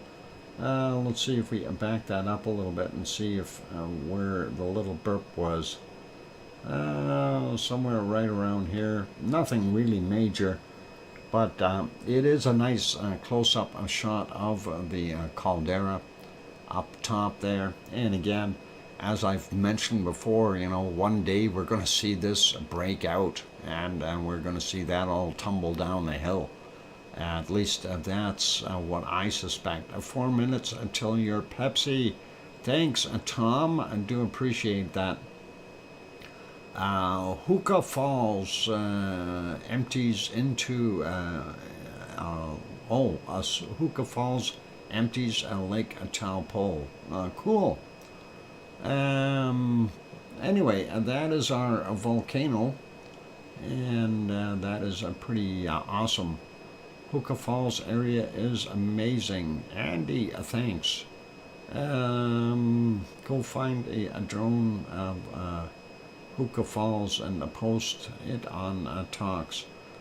Well, we'll find, we'll see, well, we can post the link here if there's something of interest. You don't have to post it over at Talks. Oh, if you, you're going to find it. Okay, and yeah, then Bob can go over and take a look at Talks and maybe grab that link and bring it here. Anyway, that is all cool. Let's go back just a little bit. We did have a little bit of a pop here that I did want to look at, and that should be right about there. Let's let that play through, and you can actually see it very well without those clouds there. Hi, Tom. Doc gave my bricks back. However, I made a mistake, went back to replenish my tire stock, but appears I jacked up the wrong van. Ha! Well, my van still got tires, so I think you did get the wrong van there, buddy. Oh... And you leave my tires alone. They're pretty darn new, so they're in really good shape, too. So, yeah, you leave them alone. Anyway, that was a pretty good plume coming out of there, and that was kind of nice to see. Not much wind going on and stuff. You can see that plume going pretty much straight up, so pretty awesome to see that. Wanted to see if we had anything further earlier. Yeah, there was some other little puffs, but I was trying to look for. They did restart their stream not too long ago, so we don't get to see too much nighttime stuff in here. Unfortunately, we can only go back about 3 hours or so. Yeah, this one was another fairly good one. Let's take a look right here. This was at 5:58 a.m. and there's the start of it there. And I didn't see any lava in there, but we do see a lot of ash and likely different tephra material in there. And pretty cool looking as far as I can tell, the way it billowed out, and definitely worthy of having a look at. Very dark material, of course, and that is something, you know, that indicates that there is a lot of ash and other tephra material in there. So definitely have to wonder what all is really truly coming out of there. And that would have been good for close-up pictures if nobody was up there, unfortunately. Might have been a cool drone shot or something if somebody would have known about it. Unfortunately, they don't come with a timetable, and that is kind of what we got. All right, I'm going to go zip back a little bit here further and see if we had anything else, and then it is a time for a break. And I do believe after the break we will... Oh, I see some lava. There's a tiny bit of a lava. Let's see where that started. If we go back a little bit, looks like that may have come out of the caldera. Oop. We can see it right there. But yeah, maybe not anything really major happening. We can see some dribbles, and there's some bacon flowing. So that is not bad. But it is break time now, you guys, and that is about back as far as we can take it right now. Let's see, right here, what's this one look like? Did we have any burst? No. No burst. Darn it. And that, of course, is at 5:01 a.m. Prior to that, we did see a little bit of glow. This is at 4:46, and some little spots there. So that's basically when they started that stream. So nothing really more to report out of it other than that. So we'll leave that on live, and we'll go put this back on our canned lava, and we will continue on with our wonderful stream after the break. So don't go away, you guys. Keep smiling and stay happy and do all of those nice things. I'm just trying to find our other shot here. Where did that other one go? I lost the other screen. Oh, darn it. I hate when that happens. Oh, and there it is. Never mind. I found it. Yeah. That's what happens when you leave it on the wrong volcano. You can't find a darn thing. All right, I'm going to throw on some music for you, for those good people who are here. If you have not yet hit that like button, please give it a quick bop. Also, if you haven't yet subscribed to the channel, consider subscribing. On that friendly note, I'm your host, DrFox2000, here in Edmonton, Alberta, Canada. Kia ora there, wonderful Gren Zed. Glad to have you on board. Here comes some music. I'll be back in 5, 6, or 7 minutes. I keep smiling and play nice. After the break, we'll take a look at Japan and see if it can be seen a little better. And thank you for hitting that wonderful like button, Gren Zed. Appreciate it. I'll be back.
we go. That microphone is back on. Welcome back, everyone. I'm your host, DrFox2000. You're watching a VolcanoX live stream. Let's stop our wonderful lava and let's get over and see the ice cream boat is there. Yay! Go get your ice cream. It's right there. So zip down the road, down here till you get to the lights, and down to the dock, and get your ice cream. So all cool, and that'll be interesting to get. Anyway, speaking of thermal images, when you, Kathy, you typed in that a thing for a thermal, I actually have to take that out. That is, that link isn't working anymore for our thermal image of Ragnar because they've removed the camera, obviously. So that is all good. But yeah, head down, get an ice cream, and that'll be all good. Thank you for the welcome backs from you guys. From, let's see, from Kevin and Kananaska's country.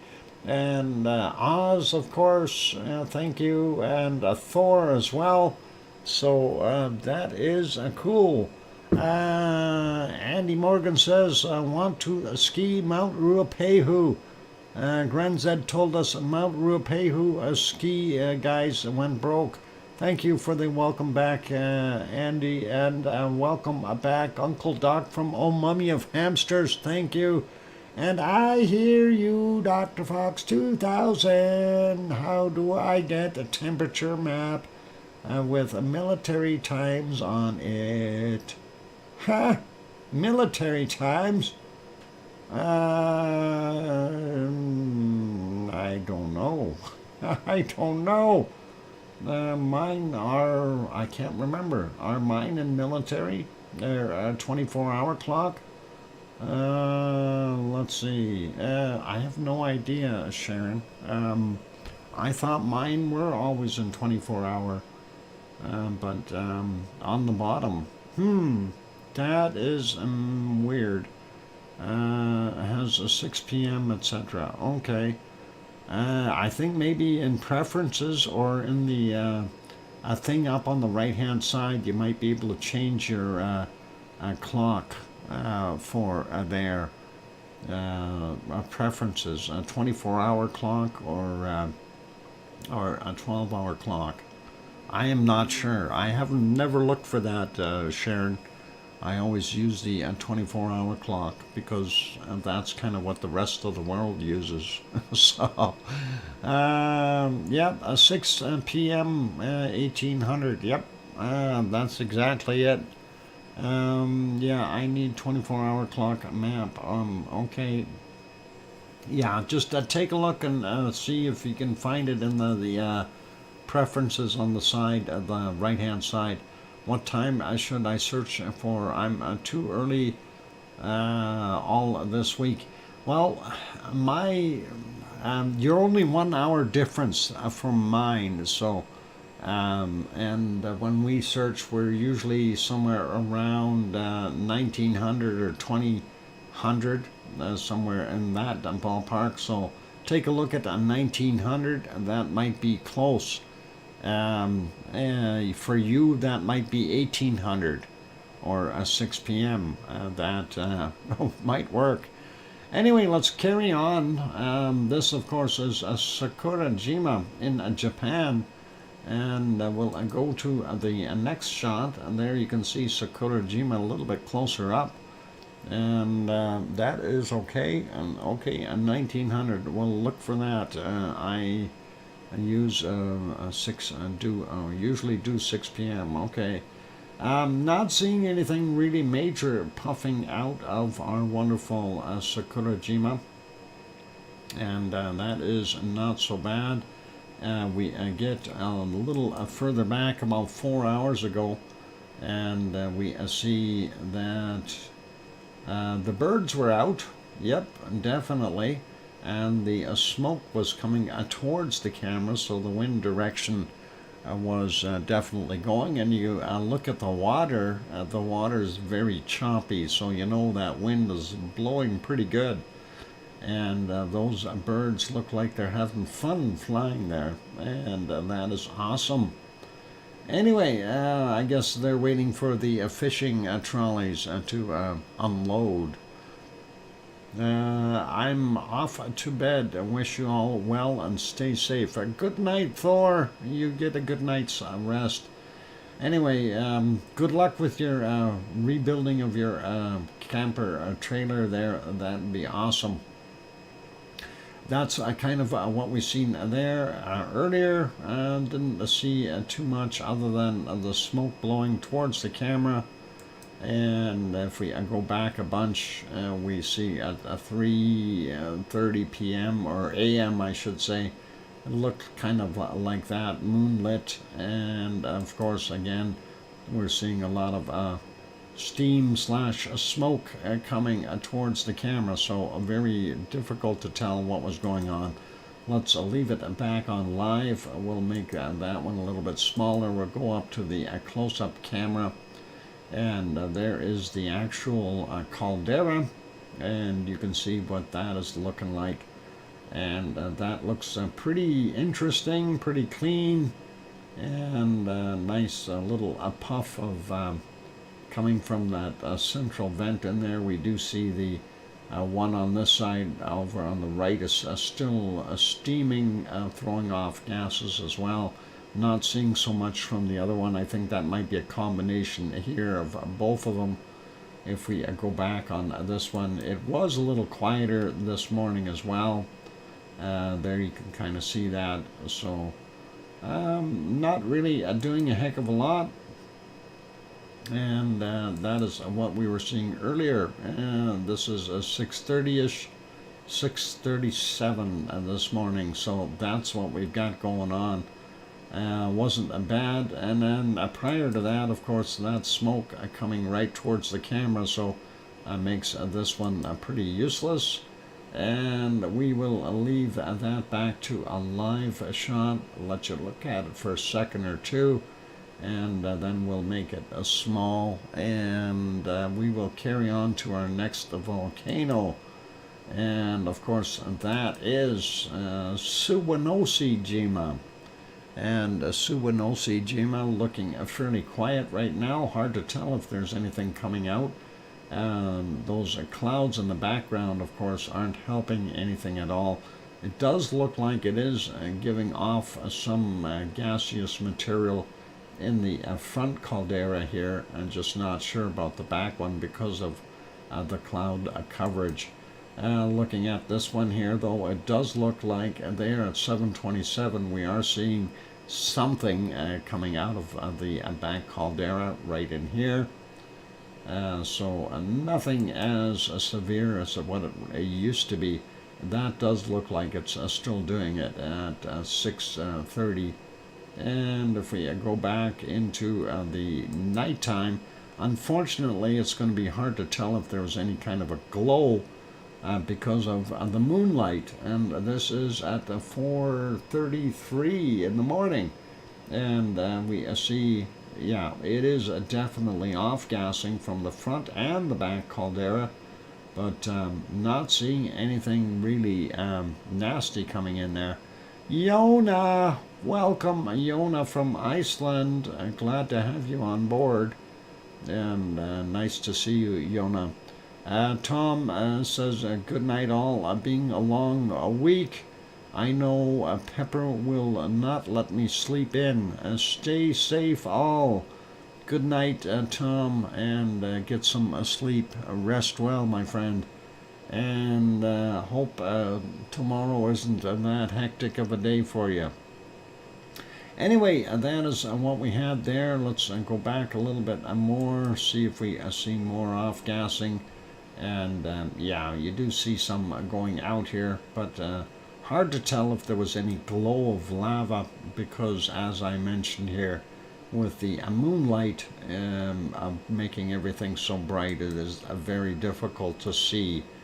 And there again, you see more off-gassing at, 36 minutes after midnight, and even prior to that, we do see some more pluming at 11 p.m. or 2300 their time. Anyway, let's put it back to live. That is what it looks like. Really not that much of a difference between the shot at 2300 and this one as far as clarity. That moon is very, very bright during the night, especially when it's very close to a full moon. Anyway, that is Suwanosi Jima. We'll leave that one be. Go to our next one. This is ASO. ASO is definitely steaming mad, and it is doing its thing. The caldera, of course, the caldera floor quite hot, so the caldera acting like a bowl every time it rains. It refills it, and of course the hot, steamy floor, while the hot floor heats up the water, causes it to steam off, and that is what we're seeing. So a steam and a bunch of SO2. If we go back a little bit in time, you can see it was still about the same. And a little earlier there, it was actually raining over there, so that's how it gets filled up in that caldera right there, with that rain going over top of it.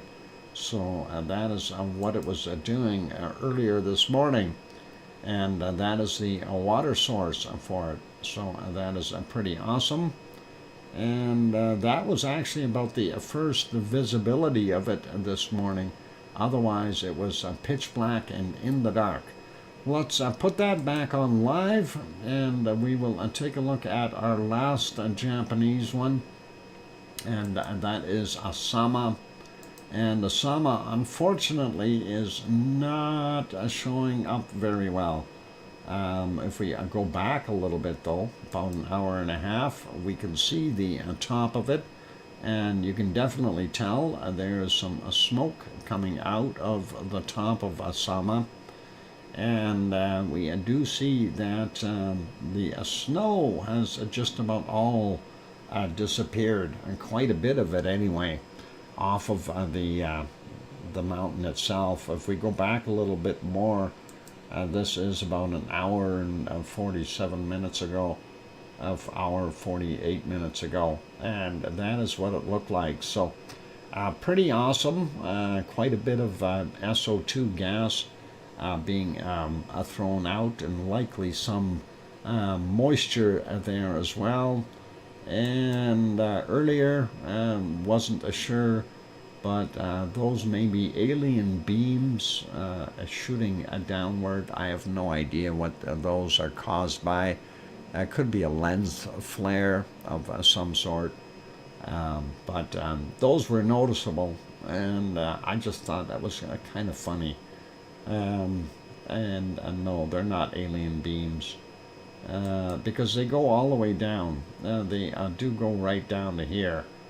So it's not just in the volcano, it's actually in the foreground. And so that is what we've got going on. And yeah, let's continue on a little further back. Alien beams not as visible. We do see what's going on here. Still off-gassing at 5:30 this morning. And prior to that, we had some nice stars up there, and moonlight lighting up the very fluffy clouds that are flying over top of it. So, and that is kind of the way it was all during the night. So that's at 2:13, and it looks okay.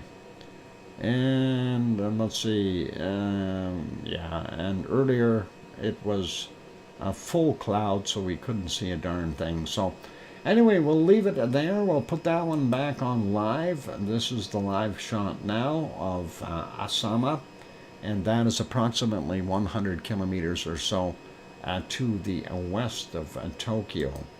And let's see, that should be it for our stuff there. Let's go back. The ice cream boat is still there.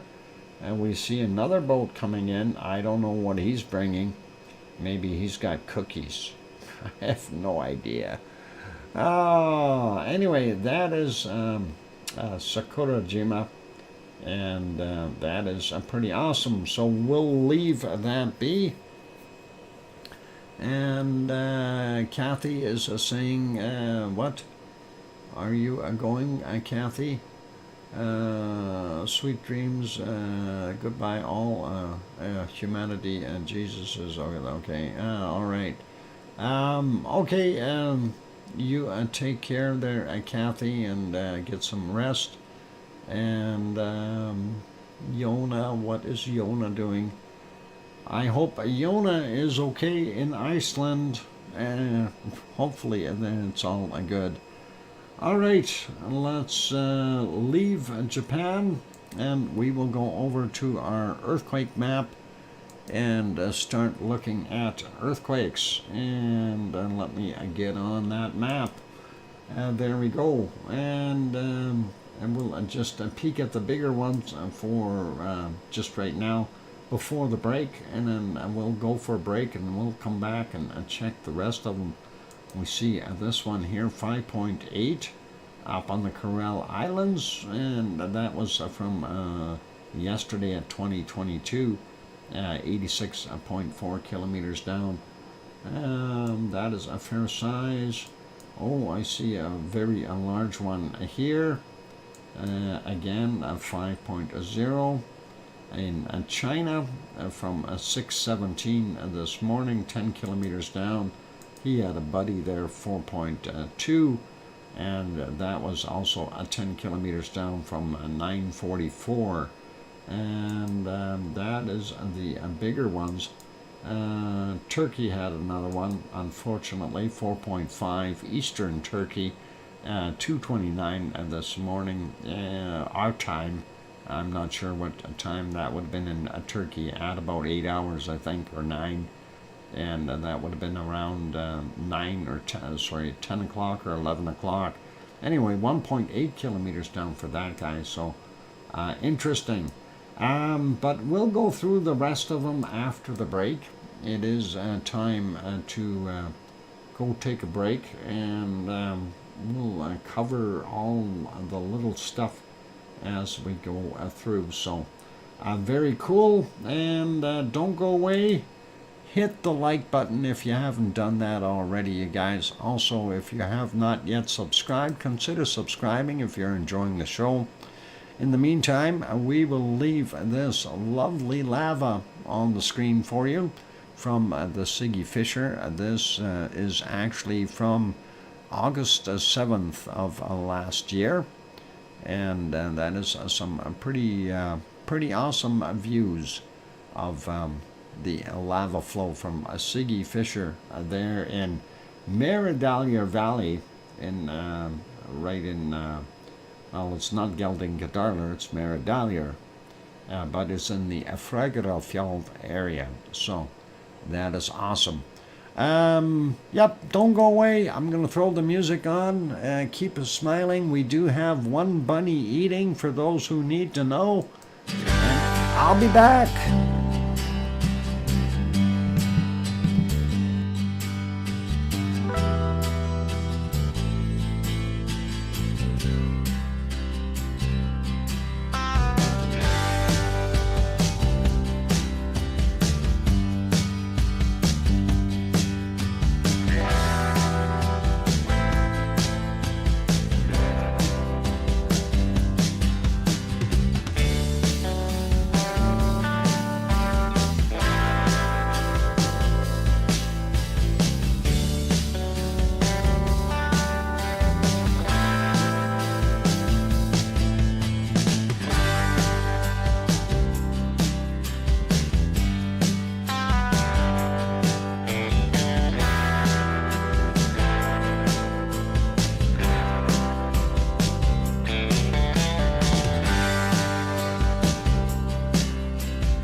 go. Microphone is back on. Welcome back, everyone. I'm your host, DrFox2000, and of course, you're watching VolcanoX live stream. And it is a time to get at our earthquakes and see what is shaken. And hopefully, we won't see anything too unreasonable. And look at that! I stopped my lava. It's just right there. And that is awesome. And let's see, thank you for the welcome backs from Kevin in Cananaska's country and Oz, and I hear you, Dr. Fox 2000, from Sharon Stewart. Very melodious today there, Sharon. Anyway, let's get over to our earthquakes, and we'll have a look and see what's going on. So we'll start up here in the Aleutian Islands. And looking actually pretty quiet. We do see a little 3.7 here from yesterday at 22:33, 10 kilometers down. Tanaga Island only had a 4. These are fairly small, 2.7, 2.7, 2.4, and that is 1.2. Just looking at the depth, 5 kilometers on that one, 5 on that one. This one is 3.7 clicks down. So yeah, I don't think that a volcano is going to pop anytime soon. You too, Doc. Okay, cool. Thank you. Thank you. I resemble that remark. Let's zoom in here for a second. This is Aniak Tech, and only see 2 quakes, very small. 2.0 there for that guy. It doesn't even have a depth. And this one is a minus 3.2 kilometers. That's 3.2 kilometers above sea level. Would be into the mountain there somewhere. And of course we see, well, this is a Trident volcano. We do see other activity over at the sister over on the western side. Only 1 quake on the eastern side. And a few over there, so hey, we never know what's going to happen with that area. That whole area could be of interest.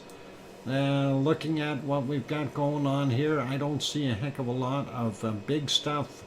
A bunch of little ones there, as usual in California, along the San Andreas. A little bit too quiet for my likings. We need a few more in this area, otherwise we're going to get stuck. They're going to end up with a bigger one. We don't want to see the bigger ones. And looking at this area here, we know it's active and moving there. So that is all cool. Looks fairly quiet though on the Imperial Fault south area there. And of course the what is that? The Cocos plate there doing its thing, not moving.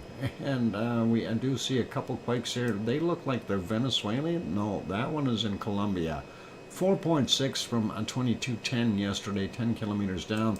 The other one, oh, they're both in Colombia. I guess Venezuela is just beyond that.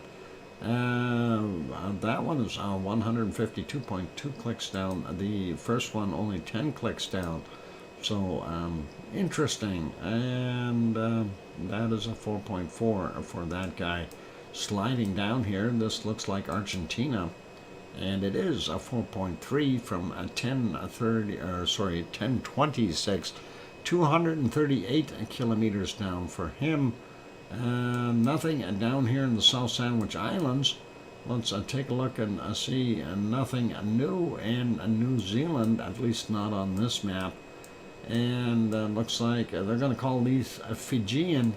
This one is 4.4, and that is yesterday's 22:23, 493.1 kilometers down. The other one, a 4.5 from today at 14:09, 508.5 kilometers down. Then there's another one closer to most of the rest of Fiji, and that is a 4.3, and that is a 6:43 a.m. 556 kilometers down.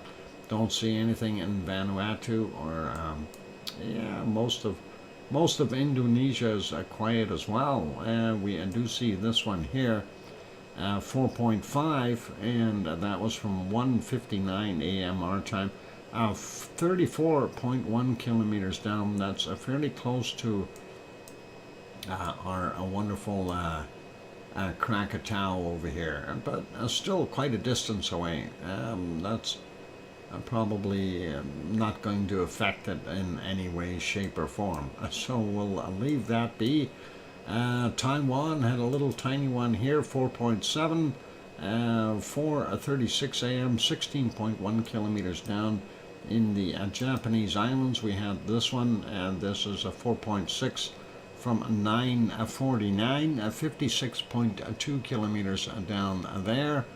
And we do see one off the coast of Japan. Tokyo would be right here, and this is a 4.1 Iwaki area, and that is where you get your Iwakis and where you can put them on your hip and plug them into your ears.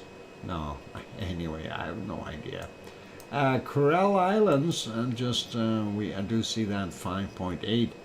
And of course Ibico is up here, so this is a little further to the south. Hey, what are these?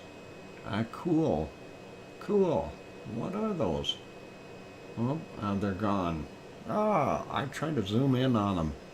Anyway, that is sitting there all by itself, and that is at a depth of 86.4 kilometers down from 22 minutes after 10 p.m. last night our time. So that's it for those quakes. We already looked at these ones here in China, 4.8, and that is at 9:44 our time, 10 clicks down. And the other one was I don't know if you want to call that an aftershock. That's a 5.0 at Kukwa, China, Kukwa, and that is at 6:17. The other one was what, 9:44. Okay, so the 9:44 is the aftershock. So that is what we've got there. Nothing new here unless there's something hiding. No, that is old. That one in Turkey, eastern Turkey, 2:29 a.m., 1.8 kilometers down, and I don't know, really not that big, but hopefully it didn't shake anything. The only other region that has quakes, of course, is here, and that is Puerto Rico, and we do see. We know about that. We watched the video, so pretty awesome to see and kind of understand that fault is coming in on an angle like that and causing some of that. This one out here, 3.4 from 4:57 a.m., 7 kilometers down. The other one over here, 3.6 from yesterday at 20:49, 24 clicks down. And that's it for our earthquakes. For there, we do see some in, what is that, Oklahoma? Yeah, 2.1 there in Oklahoma, and a couple down here in Texas, 2.8, and that is a 2.2. And then some little ones here. I'm not going to worry about those. Those are very small. Let's go take a quick look at our Canary Islands, see if we got anything new happening there. And come on, Canary Islands, and let's zoom out a little bit, see if anything up top is brand newish. This one might be. This is from today, and that's a 2.5, 35 kilometers down for that guy. And that is okay from 21:28 UTC. The other ones are older, so not going to worry about those. Or are they? Hang on, where's this guy? Yeah, that's the one we just looked at. The other one was from yesterday. The other one is a day before. Going down here, though, we do see that east of Gran Canaria, we did have a small little shaker, a 2.1, 13 kilometers down, happened at 23:45. So that's the most recent quake there. Quick peek at La Palma, not a single dot. So La Palma is doing pretty good. Oh, we want to look at Hawaii? All right, let's have a quick peek at Hawaii. Pardon me. Hawaii. Yeah, we got a few quakes there. Let's take a look at those. Pahala region first. And let's see, this area, 2.1. Pahala is between 26 and 37 kilometers down, so we're going to avoid saying the depths. Just go through the quakes. And 6:50 a.m., 2.1 there, 1.8 from 9:47. This one a little bit bigger, no, 2.1 from yesterday at 22:03. And this one is a 1.5 from 8:07. If you take 3 hours off, that this is our time, or my time, take 3 hours off, and then you get Hawaii time. So that's actually 5:07 a.m. Next one is 2.8, a little bit bigger, 7:55 a.m. for that guy. And we've got this guy here on the land, 2.2 from 13:53. This one 1.9 from 11:06, and then 1.7, 22:33 yesterday. This one another 1.7 from 14:29, and we got that one. Yep, and this one a little bit up the hill, and that is a 1.9 from 4:33 a.m. Moving over a little bit though, we do see this is Kilauea. We do see some other ones here. This is a 1.9 from yesterday at 23:10, and that's 3.2 kilometers below sea level. This one 2.7 from 5:29 a.m., 3.7 kilometers below sea level. This is a 1.1, and that is from 5:29 as well. 3.1 clicks below sea level. That leaves us with these three. This one is a 2.4 from 15:46, 1.3 kilometers below sea level. And this is a 1.6 from 6:23 a.m., a little deeper, 11.3 kilometers below sea level. And this last one is a 1.9 from 4:15 a.m. at 4.9 kilometers below sea level. And we don't see anything else on Mauna Loa, so the Kilauea's got a couple, but that's it. So pretty quiet there, and that is all good. So yeah, we can leave that area be. Let's go over to our weather map, or our SO2 map, really, and we'll take a look at SO2 now, and see if we have anything major. I'm going to refresh that. Anything major popping out anywhere. And yeah, we do see a little bit more off of Kamchatka, and that's probably what is it up there? Shivelish doing that. That would be about the right spot for Shivelish. Let's see what that camera says. And Klashevsky volcano. No, we don't see it. And what about this one? Yeah, not very visible. Poor visibility. And there's a Klashevsky. Anyway, we'll leave that be. Don't see too much there. A little bit of stuff coming from our wonderful Aleutian Islands, but nothing really major. Most of Canada is looking clear. We do see the stuff pluming up a little bit across the Yukon and into the Northwest Territories, as well as the Alaskan pulp plants, probably delivering a lot of that. I'm not sure where all of this is from, but likely not the coastal area here, so it's been brought in from somewhere. And not looking too bad in BC, Alberta, Saskatchewan, Manitoba, Ontario actually looking pretty darn good too. Same thing with Quebec, or most of it. Labrador's got a little bit up on the northern end, but New Brunswick and Nova Scotia and Newfoundland all looking very clean. Looking down here in Mexico, northern Mexico, not bad. We do see our Popocatépetl is still putting out, as well as Mexico City, and that of course is going into the Gulf of Mexico. This material here was all from Mexico, so that has moved off and across into the Atlantic, so a little bit better air for those good people. And here in Alabama and Georgia, South North Carolina, as well as Virginia area, still have a fair amount from people pollution though around the Great Lakes and stuff. Our friends here in Central America, not a heavy, and someone was thinking Nevado del Ruiz was doing more.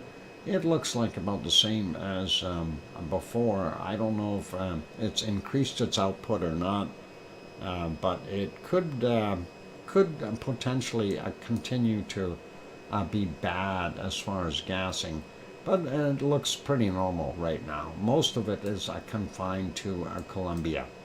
And sliding down, we do still see Sabancaya throwing off some stuff there, and that's going into the Pacific. Pardon me, Pacific. And we also have the Chilean stuff all staying fairly localized and not that bad across our wonderful Argentina area. And we see the population stuff over here on the eastern coast of Brazil dumping some into the Atlantic. White Isle volcano, very little coming from it in comparison to what it could be doing. And looks like nothing over here in Melbourne. They turned off the refinery. Coking plants are not doing so much there in north of Sydney either. Tofua in Tonga is still working its magic, but that could also have a little bit extra from some undersea volcanoes like Hunga Tonga, Hunga Ha'apai. Looks like Yasur cranked it up a little bit there for its output, as well as we're still seeing pretty normal stuff from Aoba and Gawa there in Vanuatu. Normal stuff, Papua New Guinea, nothing too crazy. This plume here blowing because of the storm, that's from Luolatok, and that is kind of getting curled around, giving a nice curve to it. And Semeru creating this area, and Merapi, of course, adding to the zone there. And Jakarta is responsible for most of this, as well, a little bit of addition from our wonderful Krakatau there, but not that much. This area, of course, is from Kerinci and Marapi, not Merapi, and Sinabung responsible for a little bit of that, but again, people pollution there. Same thing with over here in Singapore. So moving on, taking a look here, we do see a circulation there causing Ibu and Dakono to have their gases and go to the southeast kind of thing. And not too much. Well, we do see Mayon and Bulusan continuing, and Taal volcano right there doing its thing, providing a little extra help to the city pollution from our wonderful, what city is that? Manila. I gotta think of what's that fight that took place there? I can't remember. when Muhammad Ali fought there in Manila. That's how I remember that place. Anyway, China's off-gassing pretty good. Same thing with Taiwan. Looking here at our wonderful Suwanosejima. A little bit of extra stuff there from it today. Not that much. And then, of course, Sakurajima off-gassing here. And if we slide up, we see a little bit of a redder area there. That is, of course, from ASO. And ASO is continuing to do its thing. We get up here near Tokyo. And there's Tokyo. And Tokyo itself, of course, producing a fair amount. But this little patch of reddish stuff there, that is likely coming from Asama. And moving up a little bit, most of those clouds are being blown in from across the pond. We already got Shivelish up there in the Kamchatka Peninsula. Looking at what we've got there, heavy pollution in India as usual. Looks like the circulations here are pulling most of the SO2 away from the gold smelting plants. And then, of course, we are getting over here into our wonderful DR Congo area, where you've got Nyiragongo and the other one, whatever it was, I can't remember. Goma 1, Goma 2. There we go.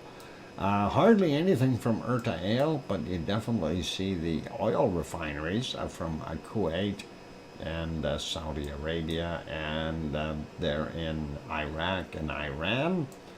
And then we take a look at what we've got going on over here. Looks like we are seeing a little bit more today from Mount Etna and from Stromboli right there. Not sure how much Volcano is throwing into the pie here, but definitely two separate streams. So that is Stromboli. This is our wonderful Mount Etna. Speaking of Stromboli, where's that Kim Raudenbush? He hasn't been here for a while.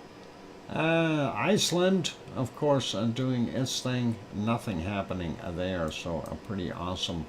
Most of Europe, kind of mediocre levels, and we see the wind bringing some of that stuff up from the Ukraine and stuff like that. So you see some of that in Poland and Germany and those areas. France and Spain look pretty clear. Not sure why we're seeing such a build-up here in Morocco, but that is kind of going up and getting into Portugal. And just people pollution in England for the most part. So that's kind of our SO2 for today, which really isn't all that bad. And that is all right. Let's see, what time is it? It's break time? It is break time. We will come back after the break with our wonderful weather. And I'm just looking at, yeah, on the bottom of the map, Sue, mind you, my capture area isn't showing that. Let me see if I can do a recapture here. And we'll see if I can show you. Oh, I wonder if I change the size of that box or something. Might have happened in the last meltdown. We'll get rid of this one, and we'll make this one bigger. Let me get it all set so we can do that. And yep, in the bottom there, it does give you the clock with the times on it. And mine is in a 24-hour format. I don't know how you change it. If we click on here, no, it just says a current change date. No, let's leave that there. I don't know if there's, under settings. Can you change the time, animation, weather, application settings? And does it have a 12 or 24-hour clock thing? I'm a-looking.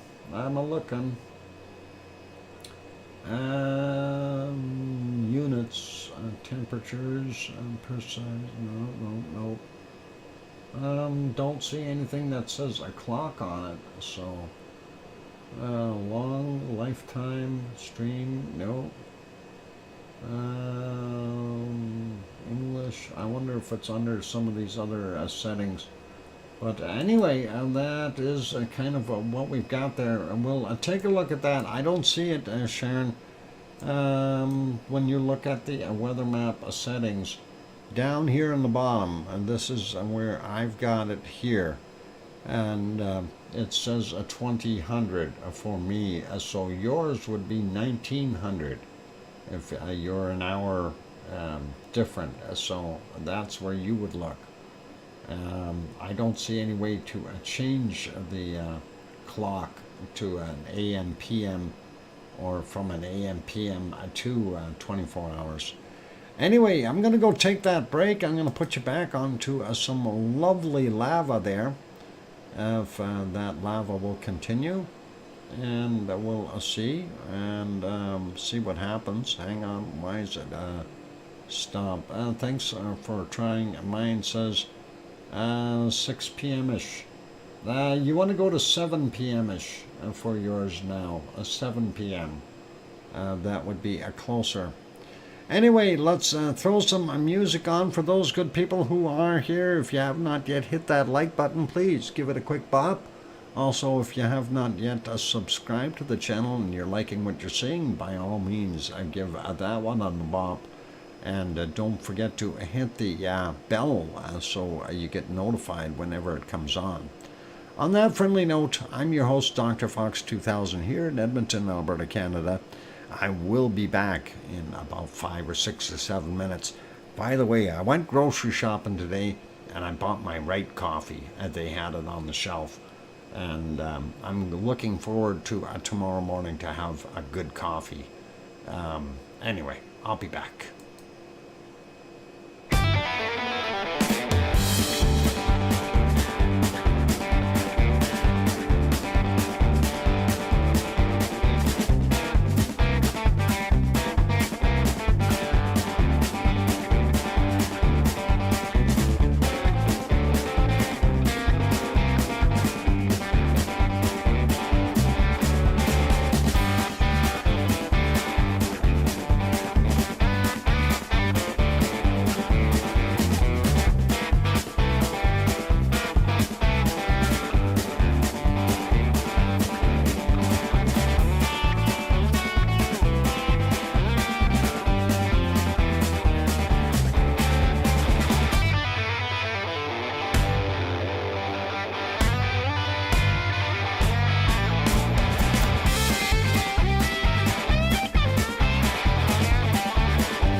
microphone is back on. Oz, I hope you've seen that. That guard bunny is on duty. And remember, that guard bunny has a wonderful carrot and knows how to use it. Good night, Kevin Haynes. Take care and sleep well, all that nice stuff. And yeah, that guard bunny is going to defend those chocolates and stuff. Actually, to be honest, with the chocolates, I had to put some of them because it is a little bit warmer in this room, in my office here. I put them in the fridge. So I don't want them getting all melty and yucky or anything. Anyway, let's get back at it. Thank you for the welcome backs, and we are going to go over and have a look at our weather map right after we stop our wonderful lava. And we will pause the lava. There we go. Lava has been paused, and let's go over and take a look and see what we've got. So, weather map, whether we like it or not, we are seeing a big low off the western coast of North America, and that is likely bringing all kinds of rain in. I hear you, DrFox2000, from Sharon Stewart. Okay, we see that. Looks like Alaska's getting some colder temps again. Minus 26 up there in some spots. Brr, minus 25. Not so good. Looks like most of the Yukon, well, it's cold in the north, warm in the south. And it looks like the low pressure system here is helping draw up some of that warmer air. They actually are having warmer temps than we are here in Edmonton. They got to 12. They're still at 12 right now. Wow. That is incredible. So Northwest Territories got a lot of warm temperatures. None of it, of course, is, I don't want none of it. And looking at British Columbia, they're a little bit cooler today, actually. Looking at some of those areas, it looks like about 9 or 10 in Vancouver, and about 7 or 8 out there by Bob. Shorts weather, yep, you bet. And that is what we've got for them up there. Looks like our temperatures are starting to drop, 6 or 7 right now. Looks like Calgary is still holding in at 10. Kananaska's countries are gonna have some warmer weather there. He's at 0 right now. That's warmer than being at minus 6 or 7. Judy M's, I got somewhere around minus 8 or 9. She's cold over there, and minus 4 in Winterpeg. We see northern Ontario and northern Manitoba actually warmer than this area here. Wow. Same thing goes for this area, and that is still holding some of that really cold temp. Southern Ontario, not the greatest either, minus 1 just north of Toronto. Toronto coming in at 0, minus 1 in London. Detroit only 3 degrees, and about 3 or 4 there in Chicago, and Milwaukee's about 2, so somewhere around 0-ish or 1 degree for Henry Nelson over there.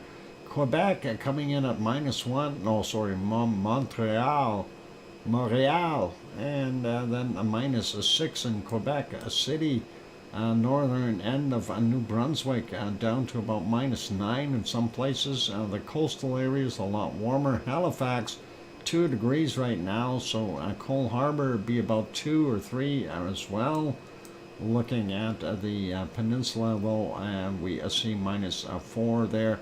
Sydney is coming in at 0. Newfoundland showing, let's see, a minus 5 for some of the colder spots. But coastal areas a little bit warmer. Avalon Peninsula somewhere right around the 0 mark.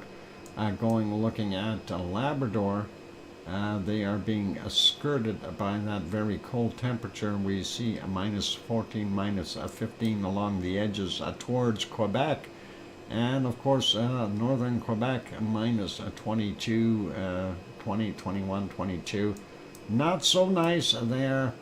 Let's go over, take a look at Portland, about 10 degrees.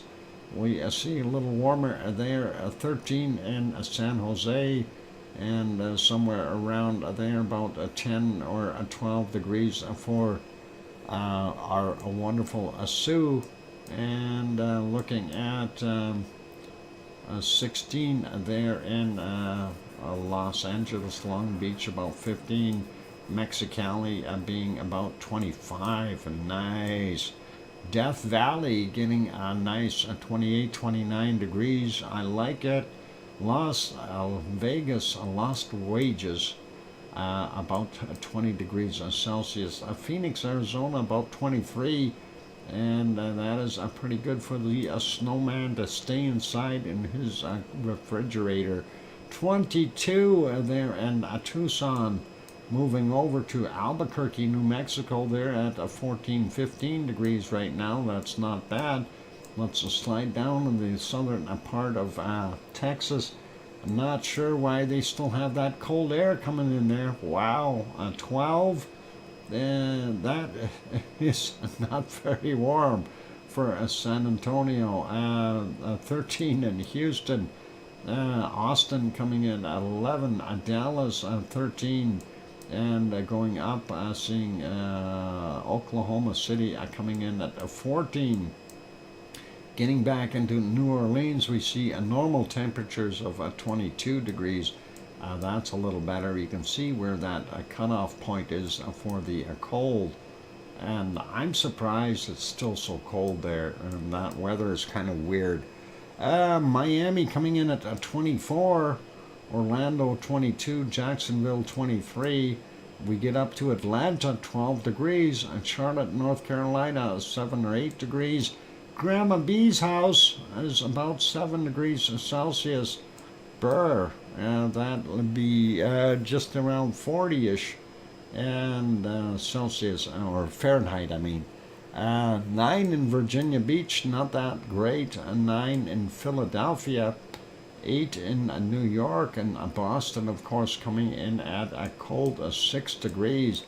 Quick peek at Cancun, they're at about 26. We see the interior portions of the Yucatan Peninsula up to 30, 32 degrees in some places. Not seeing too much cold coming down here. I think the warm temperatures are fighting back. We still see some cold stuff there on the Baja, but for the most part in the 20s, which is nice. Mazatlan 21 right now. Acapulco coming in at 28. Mexico City about, depending on where you are, anywhere from 19 to about 22. Going down the coastal areas, all we see Central America looking pretty warm. San Salvador 24 degrees. That is not bad. And then we see here in hang on, what is that is Nicaragua, 28 there. Costa Rica, San Jose coming in at 18, not that warm. And of course 23 to about 26 degrees in most of Panama, with the exception of the highlands.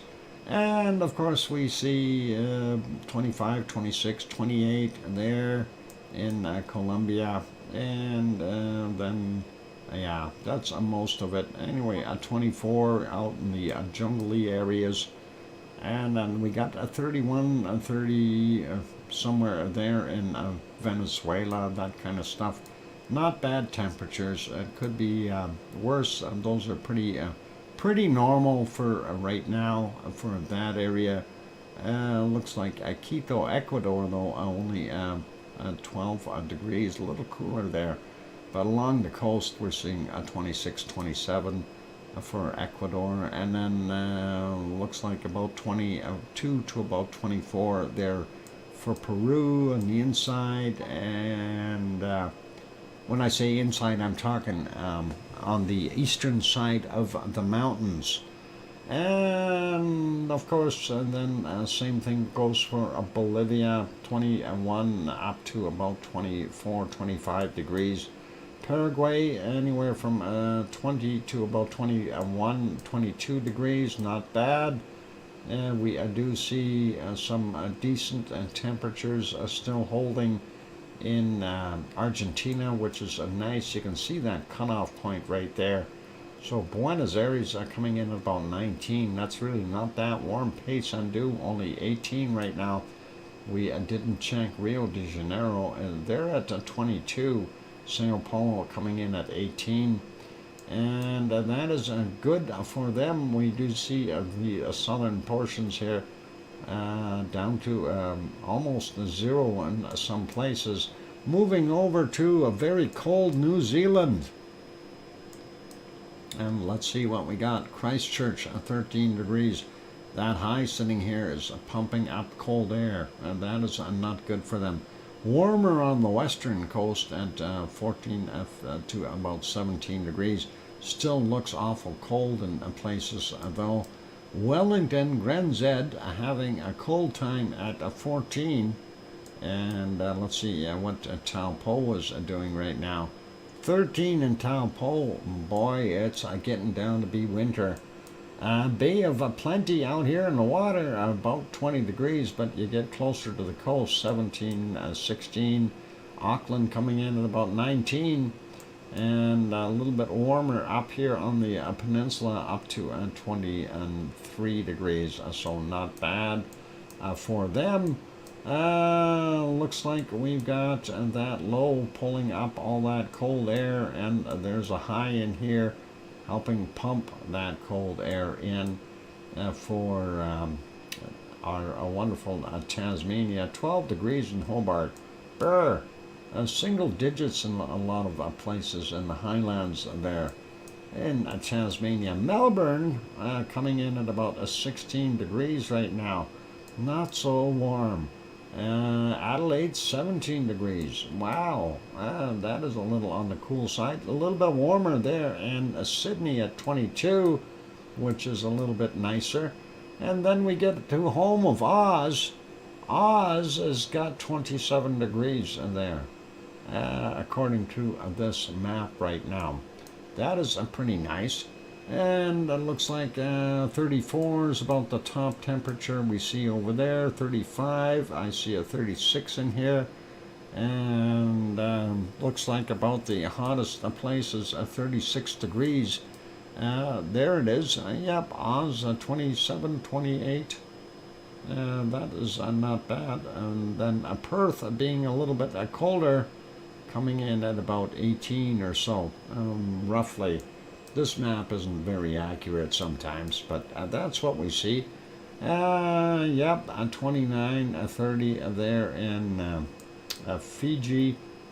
Normal for New Caledonia, Vanuatu, pretty much dead on for a normal. Papua New Guinea, coastal areas pretty normal.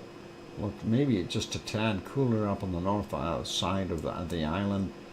Eastern portions of Indonesia looking pretty warm.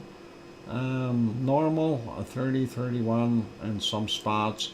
We do see a 98S there doing its thing. Looks like very warm temperatures in Java. A little cooler in Sumatra, but nothing outrageous. The other islands, of course, are showing 28, 29 degrees. Getting up to Bangkok, 31, 32 degrees there in Bangkok. That's pretty warmish. And Manila coming into about 31, 32 degrees as well, moving up. Seeing Taiwan, bottom end at 23 degrees, top end 16 kind of thing.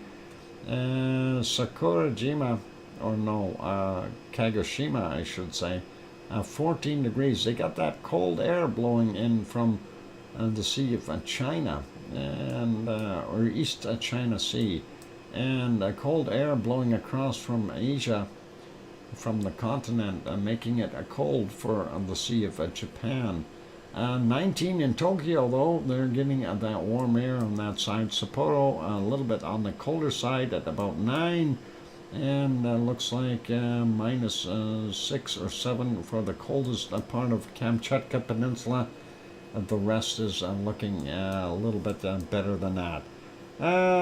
Pretty normal for this area here in India, starting to really warm up. Delhi coming in at 19 right now.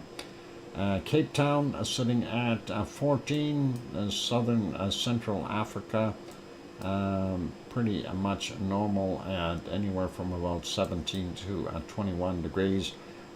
Seeing some 32, 33 degree temperatures there in the Sahara Desert. Not bad. Cairo 16 right now. UAE starting to warm up a little bit. They got warmer temps today. That's nice for them. Same thing goes for Oman and Yemen. Baghdad coming in at 17. We got Cairo at 16. Still seeing some of that very cold temperatures in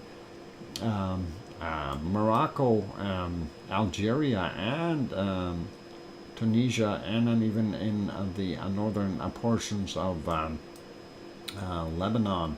Not Lebanon, Libya. There we go. I had to get the right country. Adana, not so warm today at, we see 8 degrees. Malatya,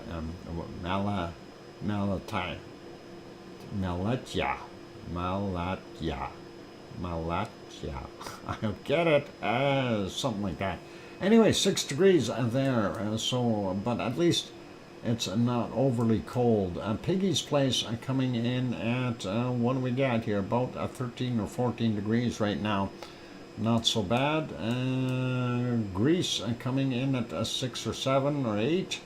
And then we see over here at Randanzo about 2 degrees roughly, 2 or 3, and that's not so warm, but that'll warm up eventually. 12 in Naples, and that is warmer. 10 in Rome, that's good for them. And Milano up here coming in at about 7 or 8 degrees. Looks like starting to see some warmer temperatures, but still in the single digits for Sardinia, and some warmer air trying to get into Spain as well. Madrid at 12, Lisbon over here in Portugal 13, and Aurelio's house coming in at about 12, 6 degrees there. Tanto at Nantes about 5 degrees, 6 degrees in Paris. Moving up and looking at Munich, 4 degrees up there. Frankfurt, 4 or 5. Cologne, 7. Yvonne Kunkel's house, about 6. OFU Lux has got about 2 or 3 degrees. And looking at Brussels, Belgium, coming in about 5. Amsterdam, about 6 degrees. Over here in Berlin, Germany, 5 degrees, and Hamburg also a 5. Looking at Copenhagen, about 5 as well. Aarhus also about 5 degrees. Sliding up, looking at Oslo real quick, -3. Stockholm 1 degree. St. Petersburg over here about 0, and Moscow is about 1 degree right now. England not looking too warm either. 6 degrees in London. It looks like Wales is anywhere from about 5 to about down to 2 degrees there for the most part. Leeds about 3 right now. Glasgow is 3. Aberdeen 6. Dublin coming in at about 6 as well. We see that cutoff point right there where these temperatures are going to change. And about 6 or 7 or 8 there in our Doolin, Ireland, for our wonderful Irish monk. We do see that warmer air, though, starting to push in to Iceland and thaw them out. So about 7 degrees in Reykjavik right now. Let's switch it over to the precipitation, and we'll continue on here and just to work through it and finish it off. Not so bad there. In Alaska, we do see some snow and rain along the western coast of Canada. British Columbia's got some snow in the interiors, and the Rockies there going into Alberta and the foothills. Looks like Vancouver Island northern portion is getting a lot of rain and snow as well. And while we're here looking at Oregon, interior stuff in the mountains, definitely getting some rain and snow, and that is probably okay. Idaho has got a high sitting there, keeping it nice and cold, so they get some snow there as well. A little bit in Montana, nothing too crazy. Going over, we see Alberta, Saskatchewan, and Manitoba, and most of Ontario all clear. And nothing around the Great Lakes. Big high sitting there, keeping things dry, and that'll be better for everyone for now. And some snow patches out in Newfoundland and Labrador and eastern Quebec areas, of course. Then we see some nasty stormy stuff down here in the Gulf of Mexico, affecting Houston, and will affect New Orleans. Looks like some storms happening for them. At least that's going downward and not upward. That is better. We also see some in Alabama, as well as in Georgia. Some isolated storms in our wonderful Florida. And looks like South Carolina definitely getting some stormy stuff going through there. And North Carolina definitely got some rain. So hopefully that won't be too bad for them. Mexico, we do see the eastern portions, and then the switches down to the western portions down in the bottom end here towards the Yucatan. But nothing on the Yucatan. They're good. Looks like Costa Rica and portions of our wonderful Panama are getting nailed. And then looking at our South American jungle areas, looks like Venezuela, Colombia, Ecuador, Peru, and a good chunk of Bolivia, and of course Brazil. Getting a bunch of rain in Rio de Janeiro. Sao Paulo looks dry right now, and Paysandú is dry. Nothing in Buenos Aires, and we do see just a little bit of rain on the top and the center of Argentina. The Chilean southern coast, though, getting nailed again. And going over to our wonderful New Zealand, we see that this system that is still here didn't blow away yet, still providing some rain to the northeast corner of New Zealand. Looking at this nasty stuff coming through here in between New Zealand and Australia, though, that will probably work its way across New Zealand eventually.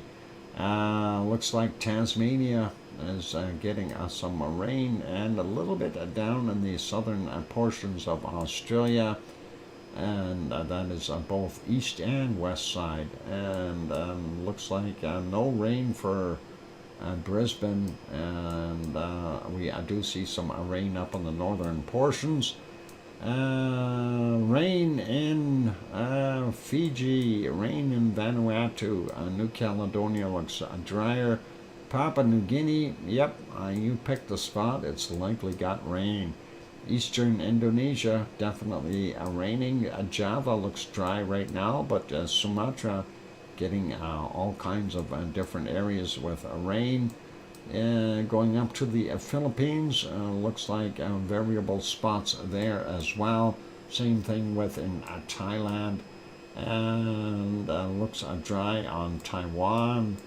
Hong Kong just out of it, I think, for the rain. We do see that system just off the coast of Japan. Hopefully not too bad for them. Eastern Japan is definitely getting it from the stuff blowing off of the Sea of Japan up there. Kuril Islands look like they are getting nailed no matter what, and bottom end of Kamchatka Peninsula getting wet as well.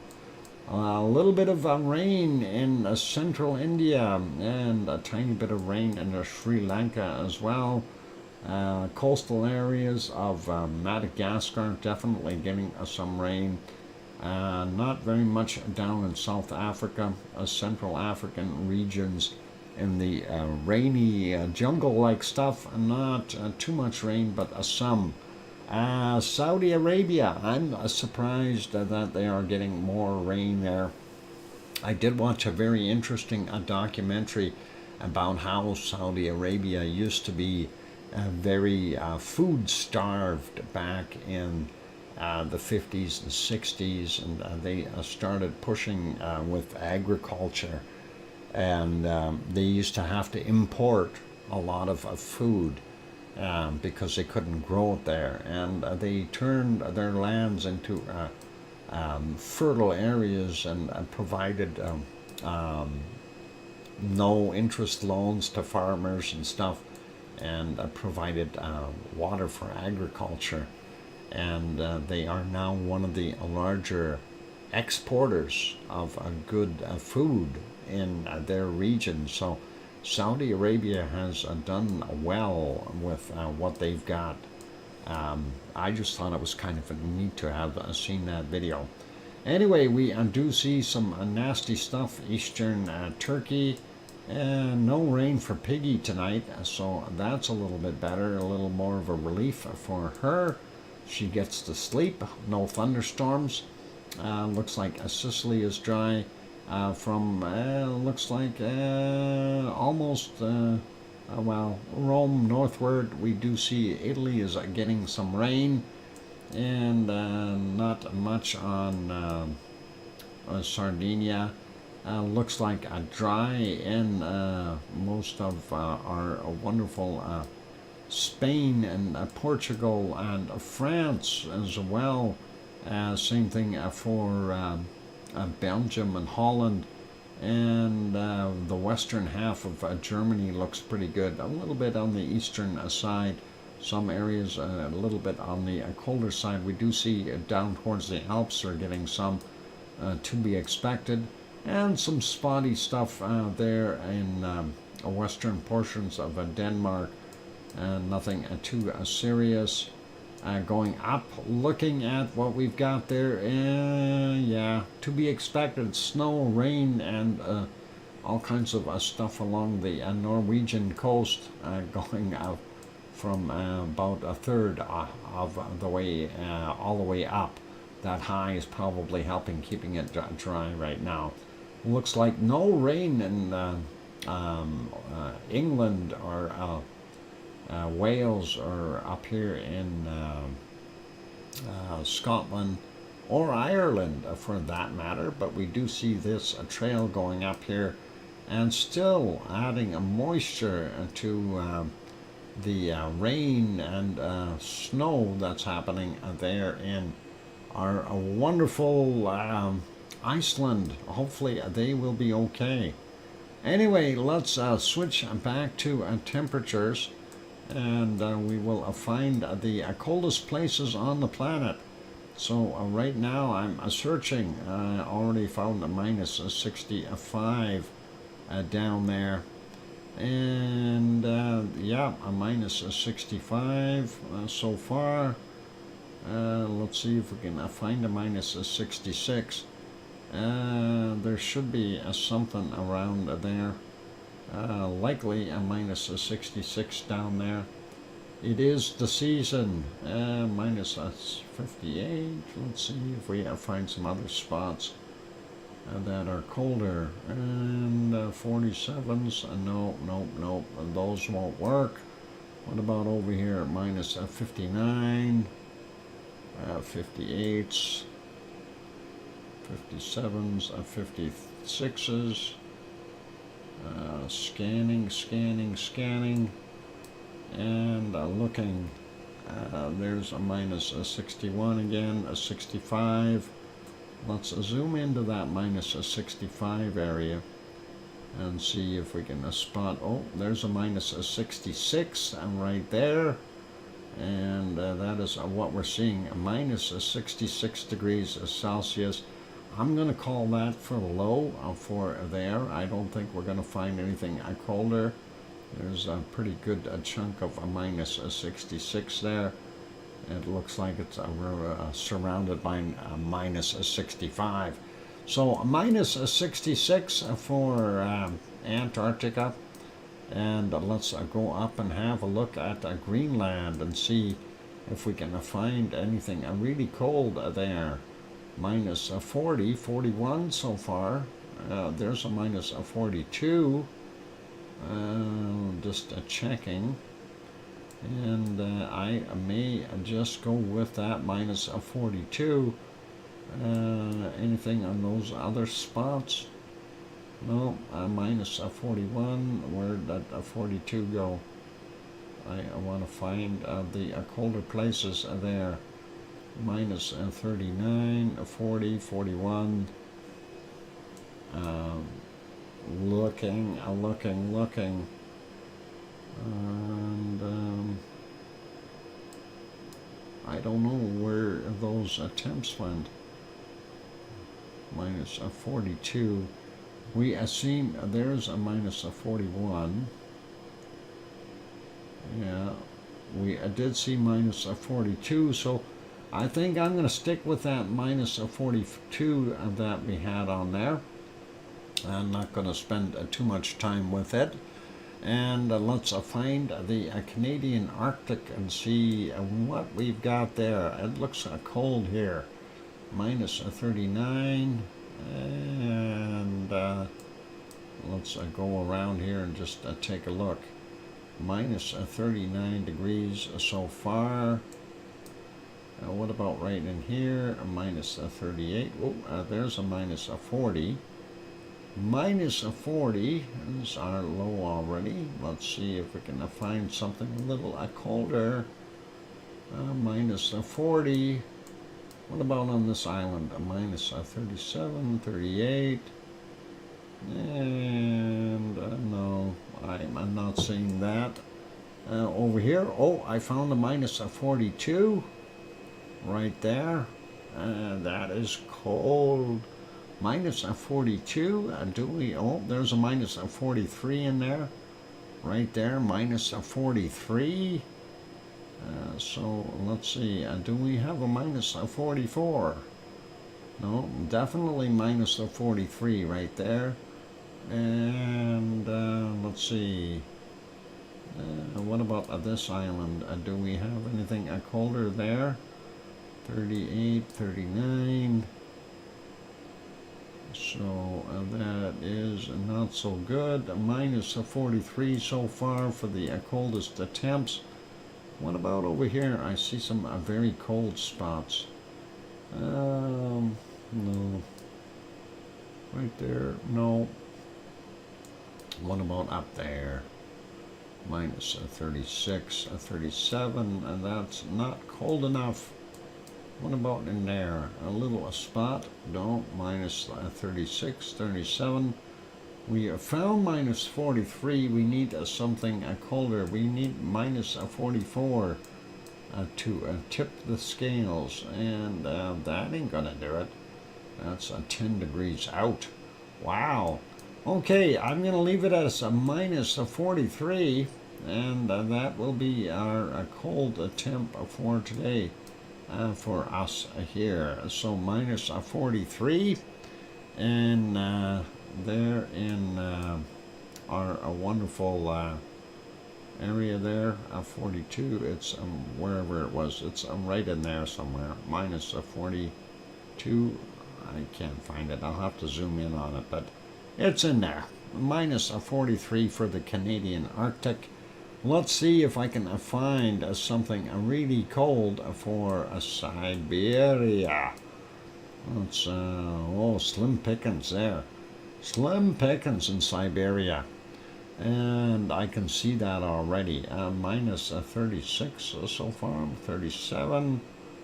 Not good, not good. 36, 37. Oh boy, this is not so good. Minus 37. What about the northern islands? What about way up here? Is it cold up there? There's a 36. No, 35. That ain't gonna do it. Gotta be on the main body here somewhere. And let's go back to the colder areas here. Minus 30. Oh, maybe in here. 36, 37, 37. No, that is a 37. No, that ain't gonna do it. Back over here, minus 37. I'm not seeing it. A minus 37. Oh, there's a minus 38, I see. Minus 38. And do we have a minus 39? We got minus 38. And looking for minus 39. 37s again. 36 is over here. What about up there? 37s. Oh boy. Minus 37 so far, eh? 38. Yeah, I think we're stuck with that. Minus 38 is what I've found as the coldest temp there. So we're not seeing anything colder. Was it 38 or 39 I had? Oh boy, I forgot. I've seen so many temperatures already. We got 38 for sure right there. Yeah. I think I'll concede with a minus 38. So let's leave it as that. Minus 38 degrees Celsius is what I've found there, and that is cold enough in Siberia. So who gets the win? Let's see. And what do you got there? I don't see. Okay. Yeah, okay, those are mine. Oh, you found minus 39 there. And, oh, I beat you by 3 degrees in the Canadian Arctic, but you beat me by 1 degree there. So, obviously, yeah, we are okay. I beat you by 2 degrees. It's a 2nd degree beating.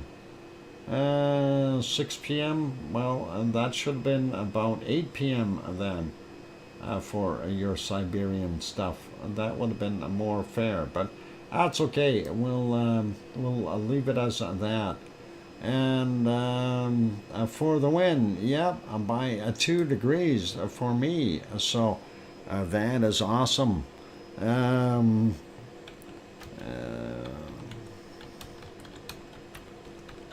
I'm gonna go feed the animals by airdrop. Let me go feed the animals by airdrop and see if I can get them lined up here.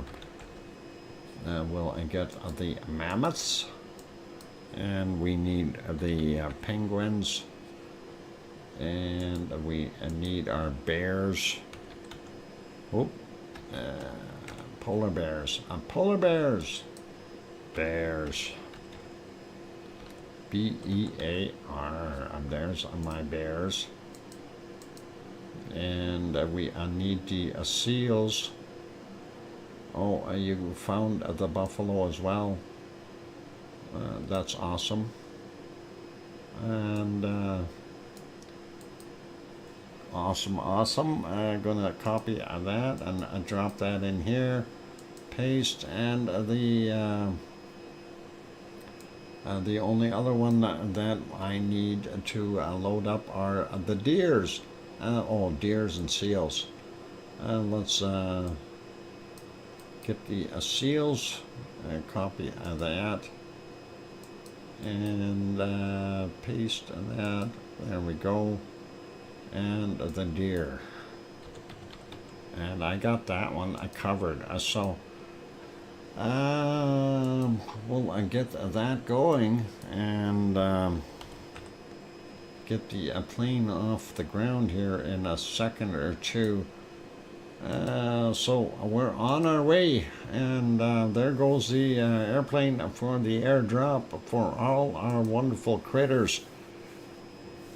And let's put this back over here, and we're well on our way. So anyway, ladies and gentlemen, whoever's left, we do have our stuff going.